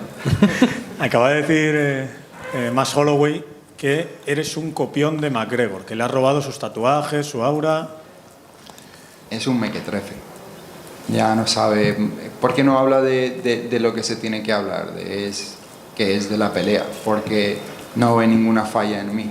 No sabe de dónde cogerse, sabe que soy mucho mejor que él. Y ahora tiene que ir a algo como el mismo Conor, ¿no? Diciendo que yo no era español, es que como no tengo ninguna falla en mi estilo y como peleador soy mucho mejor que ellos, van a eso, pero realmente que se presente el sábado por la noche y le cierro esa boca. Precisamente la pregunta era sobre lo de los 10 segundos, sobre que le vas a citar en el centro y no ha acabado de decir si se va a atrever o no. Ya se está rajando, se está rajando. Anoche estuvimos hablando de ello en el partidazo de Copa y tu colega Juanma decía, ¿pero de verdad le va a noquear en 10 segundos a un tipo que no ha noqueado a nadie? Si se planta, está noqueado, ya está noqueado. Es como, no lo sienten. Si yo fuera otro tipo de peleador, si yo fuera Jair Rodríguez o Brian Ortega, él diría, claro que sí, me planto aquí en los primeros 10 segundos, me da igual. Y está diciendo, no, yo estoy corriendo un gran riesgo, pero ¿qué riesgo estás corriendo? Lo único que te hace relevante es el BMF que tienes, que ni siquiera lo pones en juego. Yo soy el que está poniendo en riesgo las cosas, yo soy el que está poniendo este cinturón en el medio. Entonces el que verdaderamente está corriendo el riesgo soy yo. Pero aún así no lo quiere hacer. ¿Por qué? Bueno, pregúntenselo a él. Algo que a alguno le acerque papel ahora en su habitación. Y sabes que la pelea es justo después del Madrid-Barça. ¿Qué le dices a la afición española, a todos nuestros oyentes? ¿Qué tienen que hacer nada más terminar ese clásico que es tan importante en nuestro país? Primero, antes de decir qué es lo que tienen que hacer, lo que he estado diciendo es a ver si me he equivocado y en vez de tener que noquear a Max Holloway, tengo que noquear al responsable de quien puso ese partido en la misma hora, el mismo día que mi combate, cuando eso se sabía hace un par de meses. Javier Tebas se llama, por si quieres. Bueno, pues vamos a por Javier Tebas, el próximo. Y a la afición española, lo que les diría es, a ver, gracias por el apoyo. Ahora, tampoco les voy a decir de que no vean el partido, vean mi pelea, que a mí me duele, ¿sabes? Que a los amantes del deporte que no le hayan dado la oportunidad de disfrutar de estos dos eventos, así que disfruten de lo que quieran y gracias por el apoyo. Gracias a ti, Ilia. Ilia, just one from my side only. We feel like there is a bit of a black box around your team. We're used to fighters making it in the regional scenes in Europe, even here in Africa, and then moving to the US, joining American Top Team or ATT or whatever it be, AKA. but you're coming out of this team in Madrid that we don't really know much about. Your coaches, the team itself, your teammates. Can you tell us a little bit about what you've built with this team and where you see yourself taking, obviously not just yourself as a champion, but the whole team with you along with Spanish MMA? ¿Me quieres ayudar, José? ¿Cómo has creado tu equipo y que dónde vas a llevar tu equipo ahora que sos campeón y cómo van a subir todos juntos a lo que se viene, a lo que se aproxima? So I always surround myself with great professionals in every discipline that I need. I have one of the best boxing coach that you can have, grappling coaches, strength conditioning coaches. So I don't know what to tell you, to be honest. But we see fighters like let's talk about Bilal as an example, who comes from a small gym in Chicago. Yeah. Now you've got I come from a small gym too, the Clement Club. But that's what I want to know is, are you now seeing people wanting to come and join your team and get into this gym and work out what you're doing? Because we know nothing about it, to be honest. Like, we want to know more about your team and what you're building and whether or not you're thinking to expand this thing, or is this just Team Ilia and that's it? No, it's not just Team Ilia. We have a lot of guys. Actually, my brother is gonna make his UFC debut very soon too. We have a lot of guys growing, and hopefully they're gonna join the UFC soon too. I grew up in a gym called Clement Club, a small gym in Alicante, and they create many great fighters beside of me. Thanks. Good luck, champ. Ilia, on your left. You mentioned that you don't consider Abu Dhabi a home territory for Islam and fighters from Dagestan because, as you said, a lot of fans from Georgia can come here, a lot of fans from Spain can come here.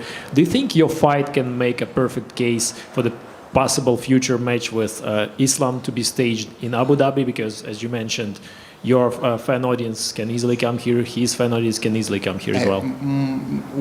The thing that I want to fight with Islam doesn't mean that I have anything against the people from Dagestan. I don't have anything against anyone, you know. All the respect to all the people.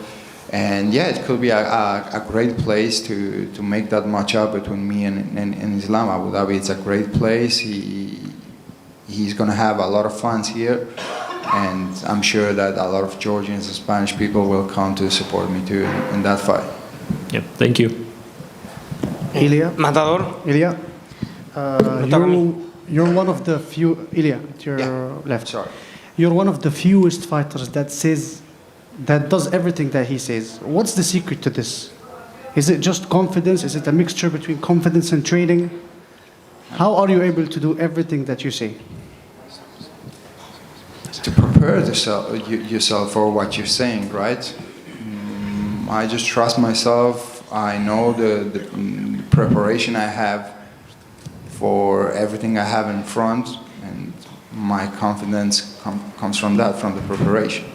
Does it put more pressure on you the more you win? Because, as you know, the more you win, you fight with... Not at all, because many people think that I'm trash talking, but I'm only saying the truth. I'm saying what I really feel inside myself. Are you going to watch the Clásico this Saturday? I can't, because it's going to be in the same time as my fight. What's the prediction for the score? 3-1. For Real Madrid. Real Madrid. Gracias por todo. Good luck. Amen. Thank you. Matador, lo curioso que es la vida, ¿no? Hace 4 años debutabas aquí en Abu Dhabi ante Youssef Zalal con corto aviso, y hoy 4 años más tarde defiendes tu título ante una leyenda. ¿Qué sientes con todo lo que ha pasado en toda esta exitosa carrera que tú tienes? 4 years ago, you defended your... You know my English is terrible. It's great, man. It's great. Okay. You started your dream here in Abu Dhabi with Youssef Zalal, and now, 4 years later, you will defend for the first time your title. How do you feel of the achievement? Te respondo en español, ¿no? Yes. No, me siento súper bien, súper emocionado de el hecho de haber hecho mi debut. Lo hablaba justo con el equipo la última noche. El hecho de haber hecho mi debut aquí y ahora tener mi primera defensa del título es algo increíble, ¿no? De hacia dónde la vida te va conduciendo cuando vas trabajando y confiando en todo el proceso. Enfrentarme a Max Holloway, un luchador que he mencionado que he seguido su carrera desde que me introduje en el mundo de las artes marciales, y ahora compartir el octógono con él es algo que me emociona, pero es lo que te digo, una vez el octógono se cierra, me da igual el nombre, el apellido, voy a por la victoria. Y Pero voy sí.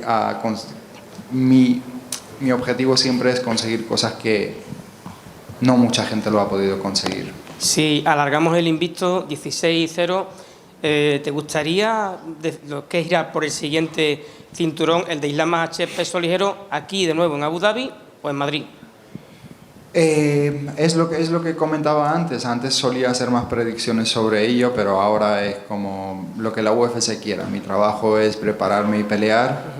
Si ellos me llaman y me dicen que quieren que defienda el título, eso haré, o si quieren que suba de categoría y pelear por el otro cinturón, también estaré ok con eso. Ellos saben mis deseos. Mi deseo siempre ha sido también pelear por el otro cinturón, así que veremos a ver qué es lo que el futuro nos tiene, ¿no? Ilia, por aquí Álvaro Colmenero para ABC MMA.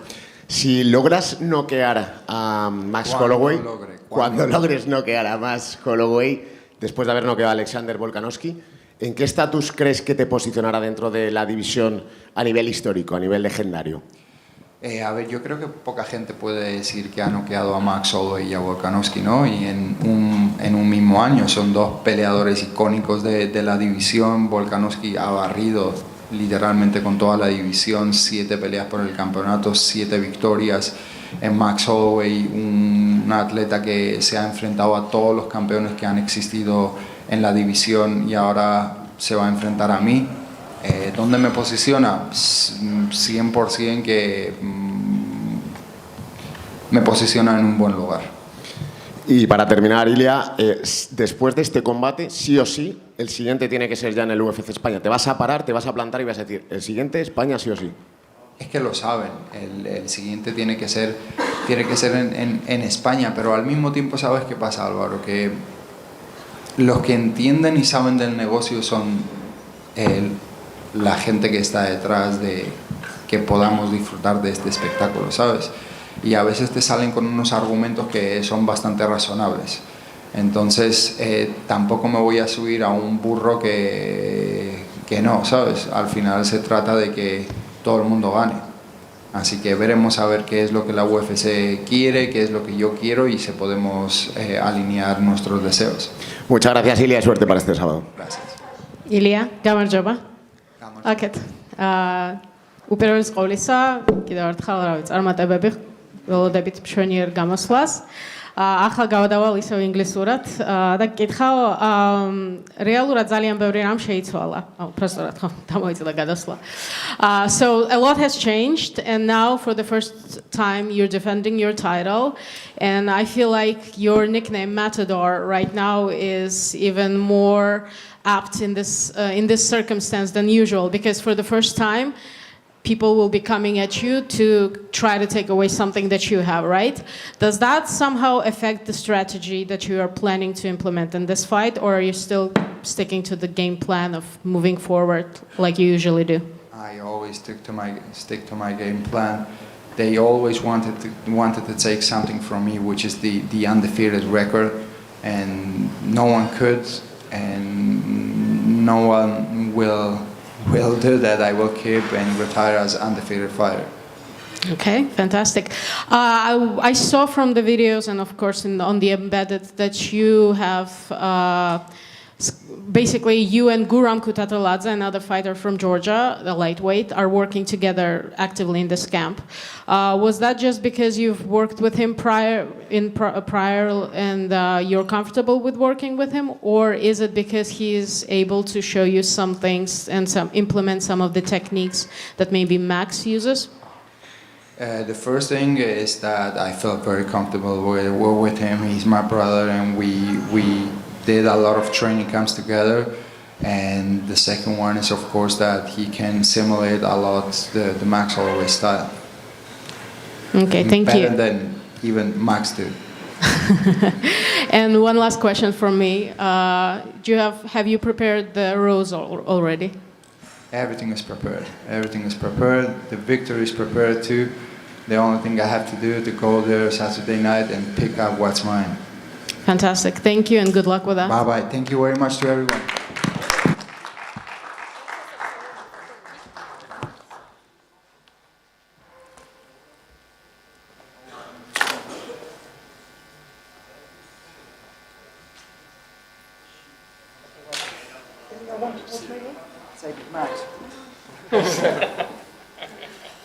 Para España, Ilia. Les quiero, chicos. Muchísimas gracias por el apoyo. Sois unos grandes. Va por vosotros. Esto para la COPE, Juanma, eres un cabrón. ¿Qué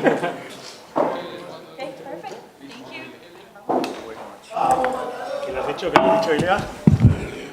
Juanma, que es un cabrón. Esta noche te escuchamos.